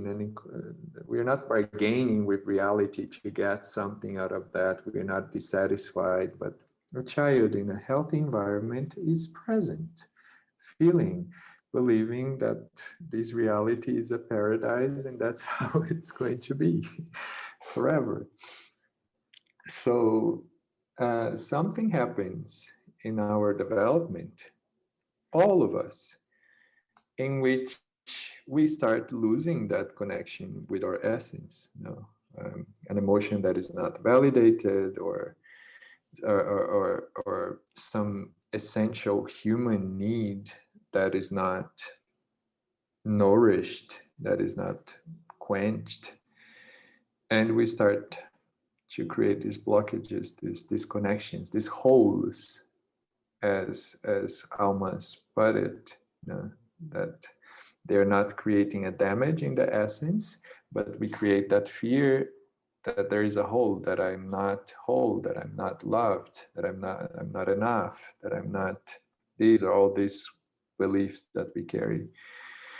Almost gets to the extent to say that basically all our current civilization is based on trying to fulfill holes. You know, all the marketings, all the companies, all the frantic movements that we have nowadays is an attempt to fulfill the holes. What is the tricky things of the holes? It doesn't matter what we try to put in the hole, it won't fulfill. The way to really heal the holes is to look at it, to stay present with it, to connect with it in a conscious way, go through the discomfort without creating aversion, so we can come back to the root of it and perceive that there was no hole to begin with. This for me is a brilliant description of the ayahuasca process as well. You know, as in other words, as Stanislav Grof would say, that the full experience of an emotion, the full experience of a negative emotion, of a negative event or a negative memory, is the funeral pyre of that emotion. So to really feel that pain, to really experience that sorrow that we've been carrying in the heart for being alone, for not being accepted, for this and that, to really experience that and see that that doesn't have real substance in your essence.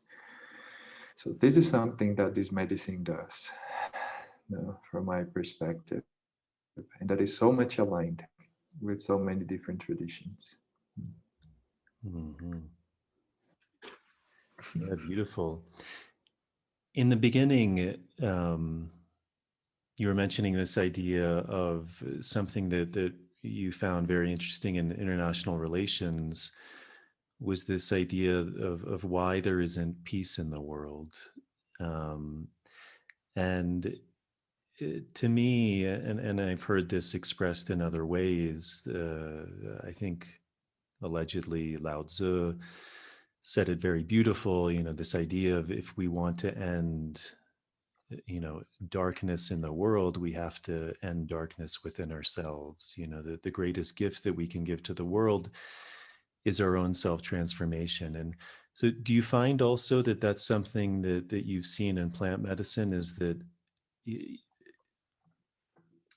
like war outside will always exist because it's simply a manifestation of the war that's inside. And if we're trying to end it on an external level, essentially we are potentially always destined to fail. Because if we don't end it on the internal level, then the outside is just a reflection of the inside. So for you, do you see that that's also something that this plant medicine is pointing towards, is this idea of kind of ending the internal war in that way, so that we can move closer to a direction of the world that we actually want to see? Jay, there are so many levels to that question, I would say. No, this is you just throwing huge questions. But let's go. I'm liking it. Well, let's see. I would say that there is a risk in saying that all needs to be solved internally, and that's why I say that there are levels. That in a certain level, and if we go really deep in the story of levels, where is inside and where is outside? But in a more practical, this level discussion, again, it comes to the beginning. There is an external context from where the inner conflicts are also coming. There is a mutual a relation, a feeling of from where this sadness or this ambition or this anger or this jealousy and is coming from. So yes, it is about solving the conflict inside, but I would say that it's equally important as well for us to start to perceiving more and more how the external situations are not being conducive to that, and not necessarily in a political way or in a to be violent with that. But I remember, for instance, when I was in Lima, I went to this 10 days Vipassana. That is a practice that I love once in a while, to go to a Vipassana. And being there after these 10 days of silence and being very quiet and really quieting down my nervous system, quieting down my heart, finding that space of that subtle energy, with my breath, that subtle presence, the silence, the possible and so delicious silence in the mind.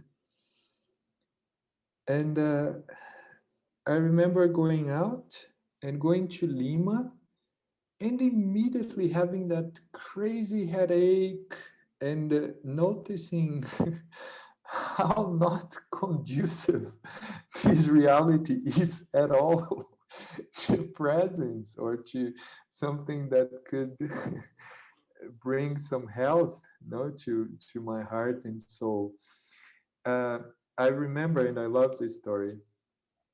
I remember, when I was really seriously deep into the meditation practice, I decided to go to Burma.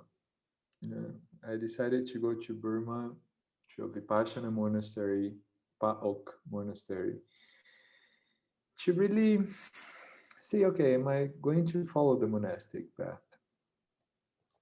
And there was this beautiful teacher there. His name is Revata, Bhante Revata. Bhante Revata had such an interesting presence because he looked like a stone or a mountain, but it was very warm. There was a warmth to that grounded mountain stone. A Vipassana meditator, no? And so I started practicing there. I stayed there for almost a month.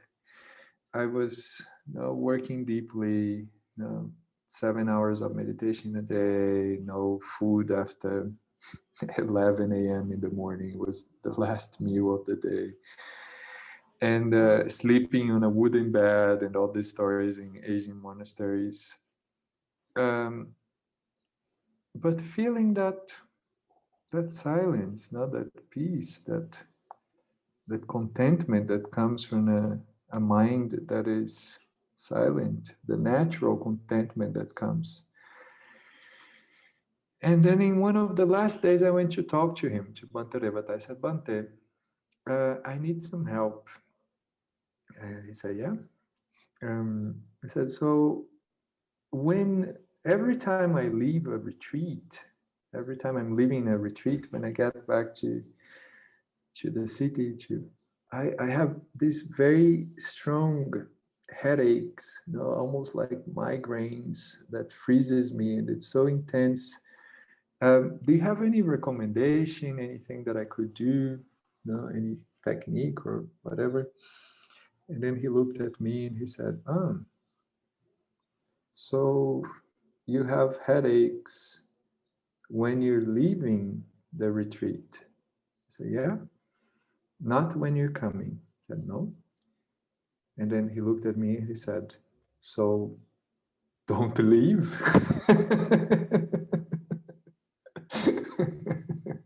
So just stay here in this environment. So yeah, I don't know if that answers your question directly, but I would say that there is something that is drawing my attention, particularly in this time, in which it's very important for us to remember the context. And because if we just come to the being, it's my work, it's my inner work, there's something about the current perception that people start to blame themselves, and it's my fault. It's my fault that things are like this. It's my fault that I'm feeling bad, and we lose something. There is another story, if you allow me, that I would say that illustrates well the situation. I remember when I was in Czech Republic, coming from Asia back to Brazil. I stopped in Czech Republic. I was teaching meditation there. I stayed there for a month. I was in the house of a friend. And this friend wanted to see the medicine, to have a first contact with the medicine. And I ended up finding a center in Czech Republic. For my surprise, in that time, ayahuasca wasn't so popular as it is now. It's maybe 10 years ago or so. And then we ended up in this ceremony with this lady. She is Brazilian, and her husband is Czech. And they have this beautiful son with whom I connected immediately. And he was half Brazilian and half Czech, of course. He was a boy that is very alive, very creative, very playful. And we became friends instantly. We were talking about the Little Prince and this and that. His name was somehow related to the Little Prince. And I was folding him origamis, and we became very good friends. He was maybe 5 or 6 years old. And then a few years later, this boy came to Brazil with his family, and we were traveling together in São Paulo. And we went to this park that is the Sunset Park in São Paulo. And I was there talking to his mother, And then the boy came, he was playing with the children there. And then the boy came and he said, at the top of his lungs, Mom, I just remembered I'm not an annoying child in Brazil. I don't want to come back to Czech Republic. I'm a nice boy in Brazil.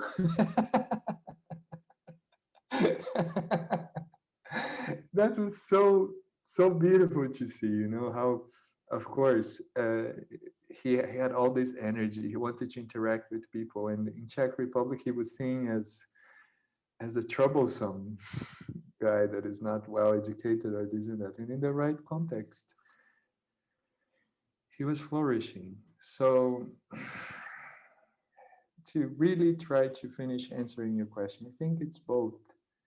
You know, it's inevitably an inner work, but that doesn't mean that there's not something, this external reality that can be adjusted and that needs some adjustment. Yeah, beautiful. So then moving on to the next big question. Come on, Jason. What do you think that balance is? Because kind of based on the previous question, this idea of the external war versus the internal war, or in the beginning you mentioned kind of this idea of community, like that we live in this time where it's very difficult to say I need you. But then on the one hand, the extreme of that being codependency. And so then on the other hand, this idea that also I don't need you in an absolute sense. And which is kind of, as we were talking about earlier, this idea of Buddhism, which is, finding the middle path. Mm-hmm. So maybe you can speak a bit about that, like, because I think that's something, obviously, I mean, I was going to say so many, but the reality is everyone is dealing with is, how to find that balance, even I guess from a more shamanic path, this idea of ease versus dis-ease. And it's, it's such a fine line. I've been sitting recently in these mambiaderos with this guy named Mika, and he uses this really interesting term. It's like what separates insanity from sanity, he says, is it's like the thinnest line of the placenta. It's such a fine line. So for you, from all of these different traditions you've been looking at, what is that line? What is that balance between, on the one hand, just using it as an example, like I need you versus I don't need you, or everything is an external war versus everything is an internal war? Mm-hmm. Mm-hmm. Jason, what a question. Let me just laugh at this question first. and me daring to answer that. Okay. So, but what comes to me sincerely is finding that safe space of vulnerability. There's a lot of shame around it. We feel very ashamed of needing someone, of having to connect. And that's where I perceive that the distortions start to happen. And that's when I see that the distortions start to manifest in the external world. Yeah. So, first of all, the safe container, the safe space where I can start opening that up in a way that is not scary for me or for the others, but where that thirst, that yearning for that connection with love can be felt and can be respected. You know? And I feel we are starting to step into something that is more Sufi than ever. You know? So Almas, again, who comes from a Sufi tradition, he says, and Gabo is always quoting that, he says that people will only allow themselves to see the truth if compassion is present. If there's kindness. If there's no compassion, if there's no kindness, we will still be with our adaptations, with our defense mechanisms, with our distorted strategies to be accepted or to be loved or to find love in some shape or form. So it's not by chance that there is this huge fuss around mindfulness nowadays that goes much beyond John Kabat-Zinn and what the academics are doing it. But it seems that there is a confluence of the importance of mindfulness in several different lineages and fields of study. Because I would say that that's the answer to your question. You know, presence with what is happening there. You know, presence and opening up for the real thirst that is behind the discomfort. Does that help a little? Yeah. Something I find interesting is, you know, we're apparently, I guess, 2,000 years removed from the teaching of Buddha, and it seems like in that time there are many of these traditions that were very much flourishing. Jainism, Christianity arose not too long after that. You know, but even these seem to have arisen from potentially even older teachings in a way. I think we often hear that, you know, today we live in this crazy time. It's crazier than ever. There's more distractions, more manifestations of, you know, all of these things going on. And yet these teachings came from 2,000 years ago. So there must have been, you know, at least that same level going on then, because they were speaking to that. You know, if there wasn't some, as you mentioned, this idea of like dukkha, of suffering going on, these teachings never would have arisen.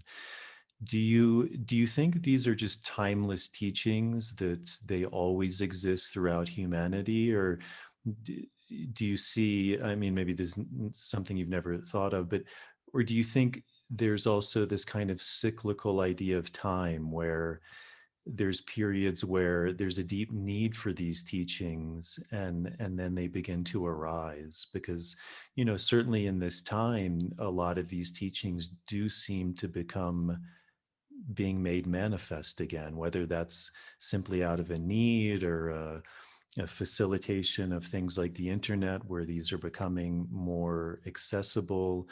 What is your feeling on that? Whether these are just timeless things that humans always need, or are they also responding to the time we're in? Um, I wanna answer this question first, bringing another story. I love stories. Uh, from the time when I was studying Indian psychology in Pondicherry, in Aurobindo Ashram, I had that teacher that I mentioned earlier, that woman, and her partner, Matthias, was his name, another professor of Indian psychology. And he told us this story, and I never forgot it. He said, you know, people often come and ask me about what I think about reincarnation. You know, so yeah, Matthias, if there is this thing of reincarnation, what is happening now? Because we never had so many people in the world before, almost 7 billion people now, growing. So are we all new souls, or or this thing of reincarnation doesn't actually exist. So what is your perspective on that? And he says, well, the best explanation I could find is that there's something really interesting happening in our time that everybody wanted to come at the same time to see what is happening. So, so yeah, I just wanted to start with that. And your your other question, I think that this path of religions, of self-investigation, of touching the mystery is as old as humanity. You know, it is as old as humanity, obviously. And for sure, whenever there is an an increase of of the pain, of the distress, also there is more need for hints and paths and procedures to alleviate that pain. Um, I'm not sure where I'm going with this answer, but I I have no doubt that we are living in a time that is probably very despairing in comparison to other moments of human history. I don't know if it's better, if it's worse, but for sure it's very desperating because we probably never had so much access to resources. And probably in a general sense, of course, there are a lot of people suffering not having the basic things. But for the majority of us, it's never been so comfortable, you know, in a material way. If Publio here, me in this small city in Brazil, in this small village in Brazil, if I want a French cheese of I don't know what, or if I want something to please my senses, it's not that hard to find, and probably not even that expensive. But still, I can't pinpoint what is that is missing. No, what is that doesn't allow me to open my heart completely and experience the potential paradise that is life on earth? Or that little taste that I could have in some moments of deep silence, in meditation, or in some medicine ceremonies in which I really saw the immense beauty of the human journey, and to be totally open to that. So that's a huge question, Jay. I don't know what else to say. You were speaking. I mean, go ahead. Go ahead. No, I mean, I don't know how to answer precisely if these things were always present or not present, or if this is intrinsic to humanity or not. But I just see that they're very necessary nowadays, and that they can bring some solace to those who dare to touch the pain. Mm-hmm. Earlier, I can't remember if it was the word you used was Dharma, but you mentioned this idea that there are these universal laws, or these universal truths that these traditions are pointing towards. And often I see in the world we're living in, I don't know if it's a teaching, kind of this like postmodern teaching of there is no truth, there is nothing that's real. Which also is interestingly a very ancient teaching in a way too. But it does seem to me that these teachings are pointing towards what you said, that there are these universal laws or truths, what do you see? And again, this is a big question, but what do you see some of those things are? Like, what are these teachings pointing towards that, have obviously made them withstand the test of time? And I think that really speaks to the validity of also what you were saying is, there's a need for them. I mean, think of all of the information we have right now. How much of that is going to last in 2,000 years? I would imagine very little. And yet there are these things which, however we want to call them, spiritual traditions, esoteric teachings that have withstood the test of time. So for you and your experience, what are those things that they're pointing towards, which are such gems that are able to help us? Okay.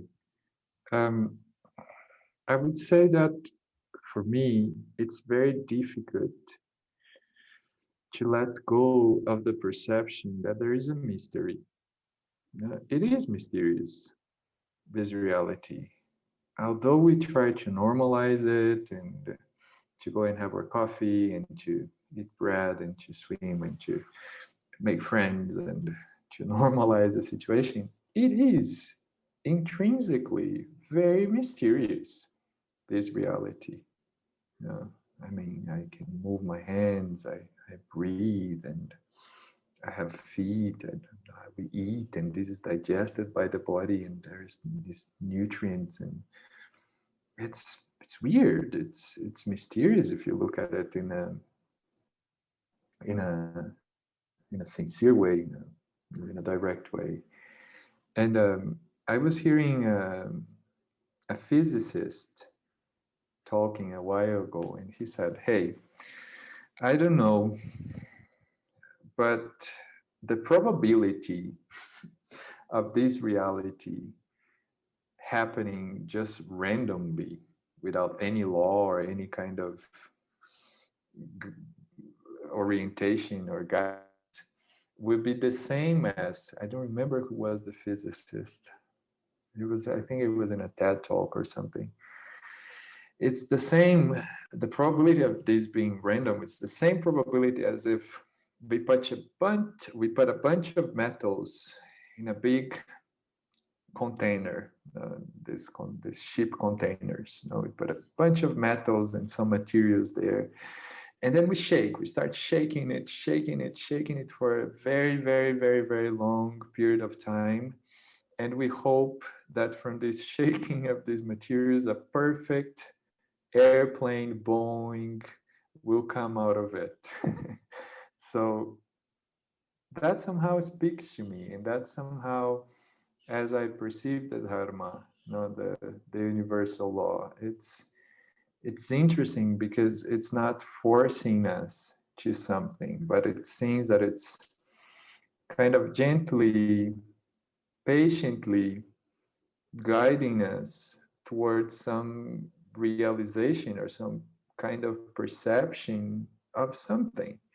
It's funny to me that this law necessarily rewards kindness, necessarily in a biological level rewards love, rewards compassion. There are studies on the physiology of compassion nowadays. Her name is Tanya Singer. She's a neuroscientist from the Max Planck Institute in Germany. She studies the physiology of compassion, and she proved with rigorous academic scientific studies how compassion, kindness, loving kindness brings health to the physical body. So that's the mystery for me, that this law is pointing towards love, kindness, connection to the others. Yeah. You mentioned now you're stepping into this role also. It's something you've been doing of integration, and that's a word that especially working with plants has become much more spoken of. It's seen as something being very important. What does that mean to you, the idea of integration, and how do you find yourself being a guide and helping people in that process? Okay. Okay. So yeah, I've been working with integration now for about maybe 4 years. Yeah, around 4 years. And integration can mean there's so many possibilities for integration, but in a in a in a simple way, I see integration as how can I bring to my daily life?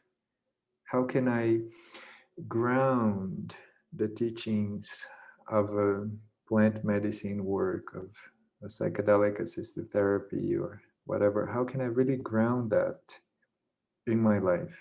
How can I make sense that in a practical way in my life? Uh, and the need of someone there to reflect that back, to be that safe base of connection is extremely important.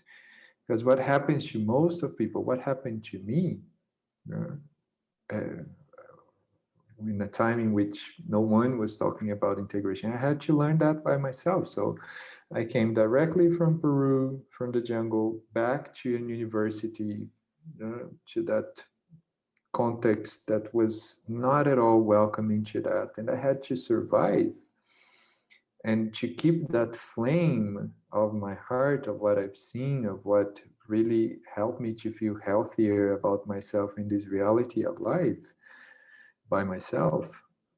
So I'm really happy that integration is becoming more and more popular nowadays, because this is essential for people to cultivate those insights that they had in ceremonies that can fade away really quickly.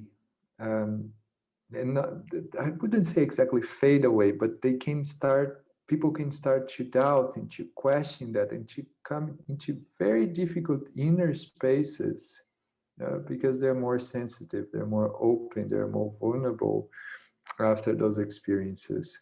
So another sense to the word integrate, in Portuguese we have the word integral, that means literally whole, is a path to support you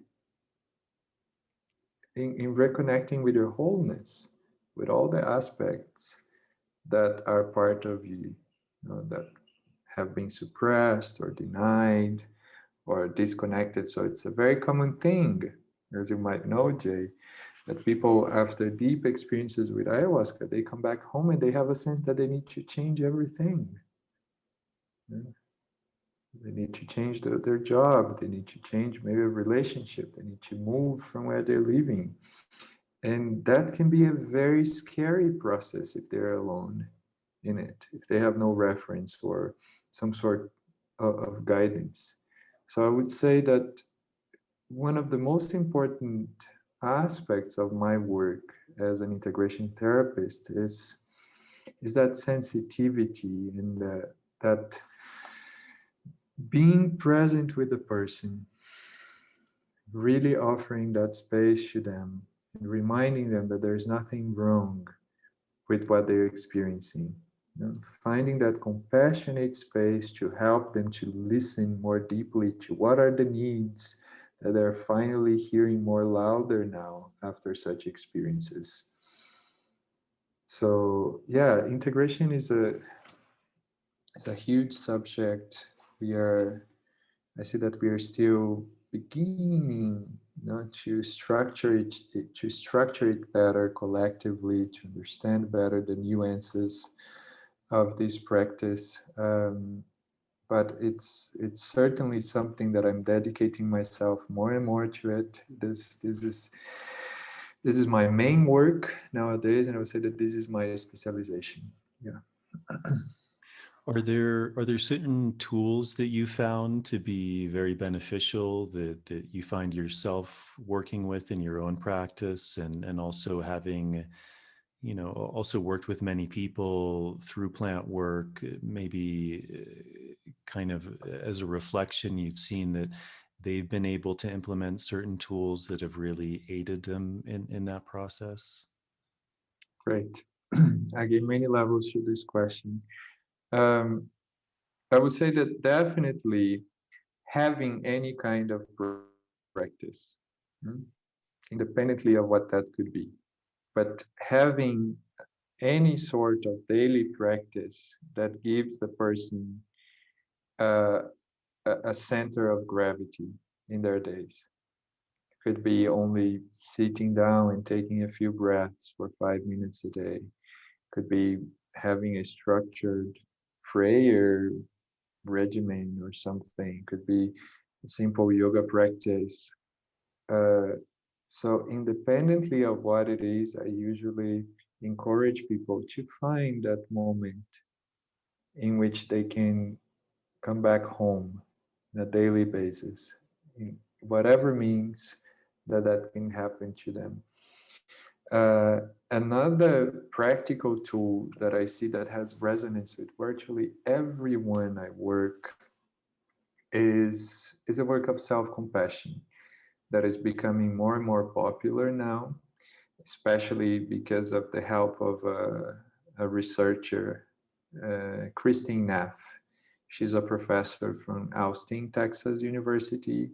She's the one that has been studying self-compassion in a beautiful way. And that makes a huge difference, helping people to be more kind with themselves. Because what ayahuasca can do, or meditation work can do, or yoga can do, it can reveal these aspects or these parts of ourselves that we don't like, that we don't want to be there. It becomes very evident. No wonder I'm suffering. Look what has been happening here. Look how I've been living this life. And there is a funny thing, a funny law, I would say again, that the more we resist, the more we fight with these parts, the more disrespect we present to them, the more they close, and the more they tend to dominate our lives, to control ourselves.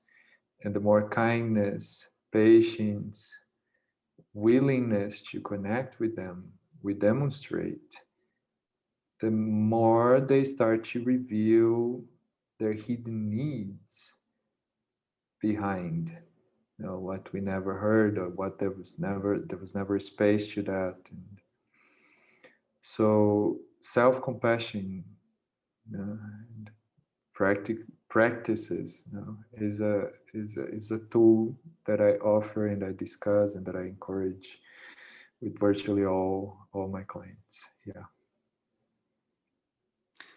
Speaking of integration, you at one point you did you integrated very well, like the Indian head bobble. It's coming. It's coming. You use this word which I think was very interesting. This idea of coming home or finding home, and it's something I was speaking about the other day with someone. And do you alluded to it a little bit earlier, and but maybe I misunderstood it too. But do you think there's this idea of coming home, of the journey we go on, the archetypical hero's journey of going and seeking? And I think for a lot of people, there's this idea that, like, I need to go and find something, something specific. And that when I find that thing, then this quality that you were mentioning of, like, something is missing. Once I find that thing that's missing, then I'll be happy. Then I'll be content. Then my life will be whole. Have you found with yourself that there's paradoxically this interesting thing of the act of seeking, in a way, I don't know if I'm going to word this correctly, but in a way, it's a letting go. It's a finding that even though this world is mysterious beyond our comprehension, that the actual thing doesn't lie out there, that it actually Mhm. somehow is with us. It's already at home, but that we have to go and seek paradoxically in order to find that. Mhm. Mhm. I totally hear you, Jay, and very well. So, um, there are many things coming to my mind at the same time as you say that, but this is actually this is described, in the meditation literature, in the deepest practices of vipassana and some other Tibetan practices. And I've experienced a little bit of that, and this is usually described as a risk. You know. Why? There was one long meditation retreat I had in India, in which it was so evident and so clear the peace and the silence that I could access, without anything. It was so strong and so grounded. The peace that didn't require anything else besides quieting down my mind, my senses, relaxing my body, and letting go of cravings and aversions. That simplicity of presence and really experiencing strongly, undoubtedly, that peace. Why is that a risk? Because you lose total interest in the external world. And that was a long path for me. That was challenging. It was really really difficult for me to find a motivation to be a human being, a functional human being in the world after that experience. Because, like, why am I going to have the trouble to work and to get this career if I it's here, it's ready, it's not missing. That was a huge conflict, and that's an integration to also. That's a path of integration, which I would say that I'm concluding recently. It's been a long path of integration, finally grounding myself in a concrete way, uh, with a clear career in something that is very aligned with what I love, with what makes sense to me, and building my house. So all of this is very symbolic to my path, not separated, but intrinsically connected with it. I know you've been building a house in Brazil. How has that been? Is there kind of a sense of coming home in that very literal way? And what has that been like for you? Uh, because I can imagine there's also a lot of conflicting emotions and kind of maybe in a way a parting or a settling of the past, and also stepping into this new role as well. Yeah, so the construction of this house is as symbolic as it could be to me. Jason, you know it. You participated in the process in so many ways. I'm immensely grateful for your support. And so, yeah, the construction of this house, it really feels like this coming home to earth as it is right now in the current context with all the challenges it involves.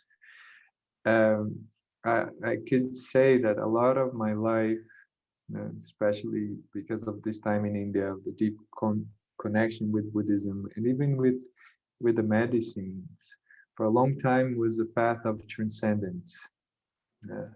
Of okay, so these stories of taxes and buildings, and it's not for me. My work is about noticing my breath, staying present, and finding way to keep my heart open. So that was obviously not enough. I'm not a monk, I'm not a saint, I'm not dedicating my life only to that. So it was very scary for me, in my integration time, when I really, really understood that was part of the human curriculum.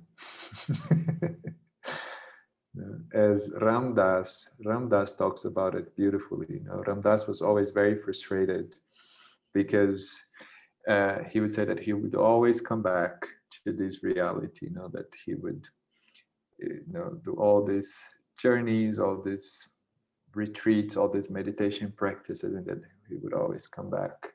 And then to the extent that he's done the long retreats with his friends at his home, taking LSD and fasting and reaching the unbelievable high levels and realms of I don't know what, and then he would always come back.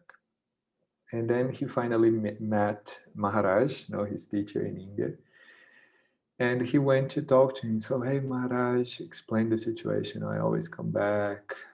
I see that you're, how can I make you not come back? How can I stay in that level of consciousness? And then Maharaj told him, so, Ramdas, I think you need to accept the human curriculum.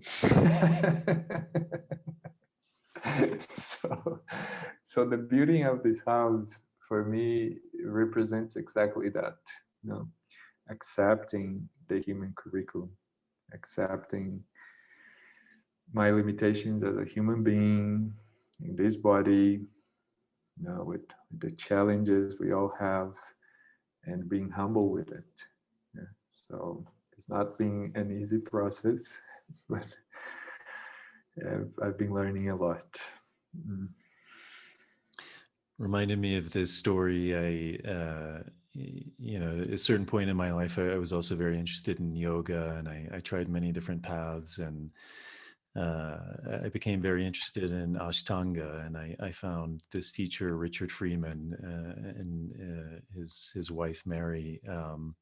And there was something about them that I really felt there was something I could learn from. And I applied one time and I was denied because I didn't have enough Ashtanga experience. So I was in New York at the time. So I enrolled in the local Ashtanga Shala and I practiced every day. And, I completed whatever it was, the first series or the second series. And then I applied like the following year and they're like, okay, yeah.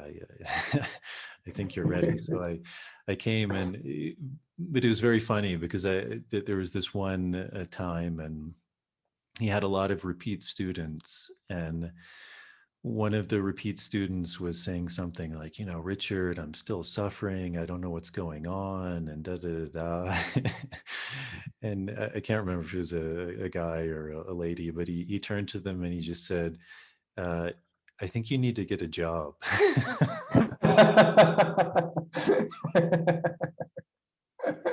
Exactly. Accept the human curriculum. Very good, Jay. Very good. Well, beautiful, Publio. We've touched on a lot. Is there anything else you'd like to address that we haven't gotten into? Yeah, Jay, I just would like to really express my gratitude first to you and to all these lineages, that we mentioned here, to the Shipibos, to the Tibetans, to the Hindus, to the Buddhist cultures, and the Sufis, the Jains, and really noticing the importance of each one and all of them, to the plants, to the medicine. I just wanted to, offer this space of gratitude, of acknowledgement on how precious these paths, these traditions they are, and how important they were in my path, and how important I see they are in this context as well. Yeah. You you spoke earlier. I'm not sure if I'm going to get his name right. Thich Nhat Hanh, I think, the Vietnamese Buddhist monk. Oh, Thich Nhat Hanh. Thich Nhat Thich Hanh, Nhat Hanh. yeah, yeah. Yeah. And how he was saying that the next Buddha won't come as an individual, but it will come as this group or this collectiveness. And I briefly mentioned earlier that the last few nights I've been sitting with someone who I have a lot of respect for. I actually did a podcast with him. His name is Amika. He comes from the Mm. Colombian Amazon, the Tubu people, and they're kind of sadly, in a way, as he would say, exterminated. Like their tradition has come to an end, and so he kind of feels this call, which is very interesting because in his tradition, he said his ancestors spoke of that in a way it was preordained, like he knew it was going to come to an end, and he never believes them. But then it's come to manifest, and he's a remarkable human being because his people have been wiped out through colonialism, through mining, through exploitation. His family has been killed by the FARC and Mm. the rebel Yeah. groups in Colombia. And it seems like for anyone, he should have kind of the most hate or anger or resentment. But he constantly teaches this idea of union and words that divide us, that's not pointing towards the truth. And it's interesting because his a huge part of his teaching is this idea of the word and the story, and that even these medicines, like, we always have to honor the story. We have to honor where they come from. If we don't Mhm. honor where they're from, they're not medicine, in a way that the story is inherent. And before working with any medicine, every single time the story is always told. It's never Yeah. not told. And I remember sometimes in the beginning, he's telling the story again. We're like taking Mambe, which is a coca powder, and okay, here's the story again. And I'm like, I think I've heard this 15 times already. But for him to hear it every single time, I mean, it must be thousands of times. But I've really seen the power in that, and to kind of acknowledge what you're saying. But in one of their stories, again, that they speak of, that they knew they were going to be exterminated, and in their tradition they say, kind of like what the guy you mentioned is saying, is they have a similar story in their legends, which is that the next Buddha isn't an individual. In their tradition, they call it the Diro Amasa, and it's the children of the dawn. And they say it's the people who are, almost like mestizo. They're not indigenous. They don't come from any specific root, which can be very, very challenging, to not have those roots, but that they're able to bring, as he would say, the medicine from the four directions, from the four cardinal directions, the medicine from the north, the medicine from the south, the medicine from the east, the medicine from the west. And that none of these traditions are inherently better or superior. They all have their own wisdom. And these Dirdo Amasa, the children of the dawn, are these people who are able to understand these, appreciate them, and create a new earth, a new world that, I think so many people are longing for. And so, just to say, for me, I think you really embody that spirit of the Dirdo Amazon, the person who can, draw on all of these traditions and really be able to create this new earth, and to share that knowledge of, humility and insight, and really what these, I think, traditions are pointing towards. So thank you so much for coming on, Publio. It's always it's an honor to talk to you and to share in your wisdom. I think a lot of people are going to get a lot out of this, and there's certainly a lot of food for thought. And so thank you for taking the time. Thank you, Jerry. Thank you so much for this opportunity. Beautiful. Thank you. And if people are interested in learning more from you, or reaching out to you, working with you, how can they go about doing that? So I think the easiest way is through my website. That is www.Publio Valle, Valley with double L.com, or Instagram, Publio Yoga. Publio Yoga. Yeah. Great. Well, I'll put those links up in the show notes. And I wish you all the best, my friend. And hopefully we'll be seeing each other again at some point, maybe in the Amazon. Also, is there anything you want to talk about? Any workshops or anything you'll be running? I know you'll be potentially at the temple again. If you want to talk about that or anything online Yes, you're working on. beautiful, beautiful, Jay. So yeah, thank you for opening that up. So I offer one-on-one integration sessions, integration therapy sessions. Anyone wanting to join that, just visit my website. There's my calendar there. If you have doubts, you can contact me directly. I also offer weekly on Wednesdays yoga integration sessions that is run by donation. So it's through Zoom. Everyone is welcome to participate. It's open to all levels. And in September, I'm offering at the temple, which I believe to be the first LGBTQ retreat ever in a shamanic context.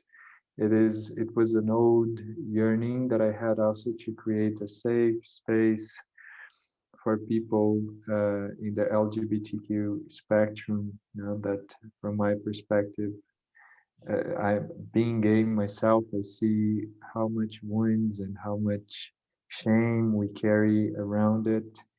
So we are creating together with Tony Hoare, who is a compassionate inquiry facilitator, and Diana Rogers, with the support of Amit Elan as well. So we are in this group of people creating from our hearts, a space that is safe for the LGBTQ community come and have a deep healing experience in the Amazon with the Shipibos. So I'm excited. Hopefully that will happen in September. So it's already on the temple's website, and everyone is invited. Yeah. Beautiful, Publio. Well, thank you so much, my friend. I wish you well, and I look forward to connecting here again soon. And thank you for sharing all you've shared. Thank you, Jay. Once again, thank you so much. Okay, everybody, that's it. I hope you enjoyed this conversation with Publio.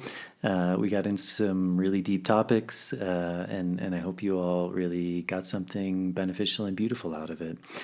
As always, if you're able to support the show, Patreon is a really good option. For as little as $1 a month, you can sign up, and it gives you some really beautiful benefits, kind of this idea of Aini or reciprocity, things like early access to shows, bonus material, Q&As. So that's a really big help to me, a really big help to the show. To all the people who have done that, thank you very much. I really appreciate it. There's also the option of directly donating via PayPal. I'll put a link to both of those in the show notes. And then if you're not able to do that, simply subscribing to the show, going on the YouTube channel, subscribing to the show, turning on the notification bell, liking the video. That's a really big help with the algorithms and getting the show out to a bigger audience. Feel free to leave any comments. Usually I get back to all of those. And then with the audio version, going on Apple Podcasts and leaving a starred rating and a short review, and also subscribing to the show. So I think that's it. I'm not exactly sure of the following order. I have a number of people coming on, still trying to figure out the order, but as always, there should be some really good guests coming on. So thank you all for tuning in. Thank you for the support, and I will see you all in the next episode.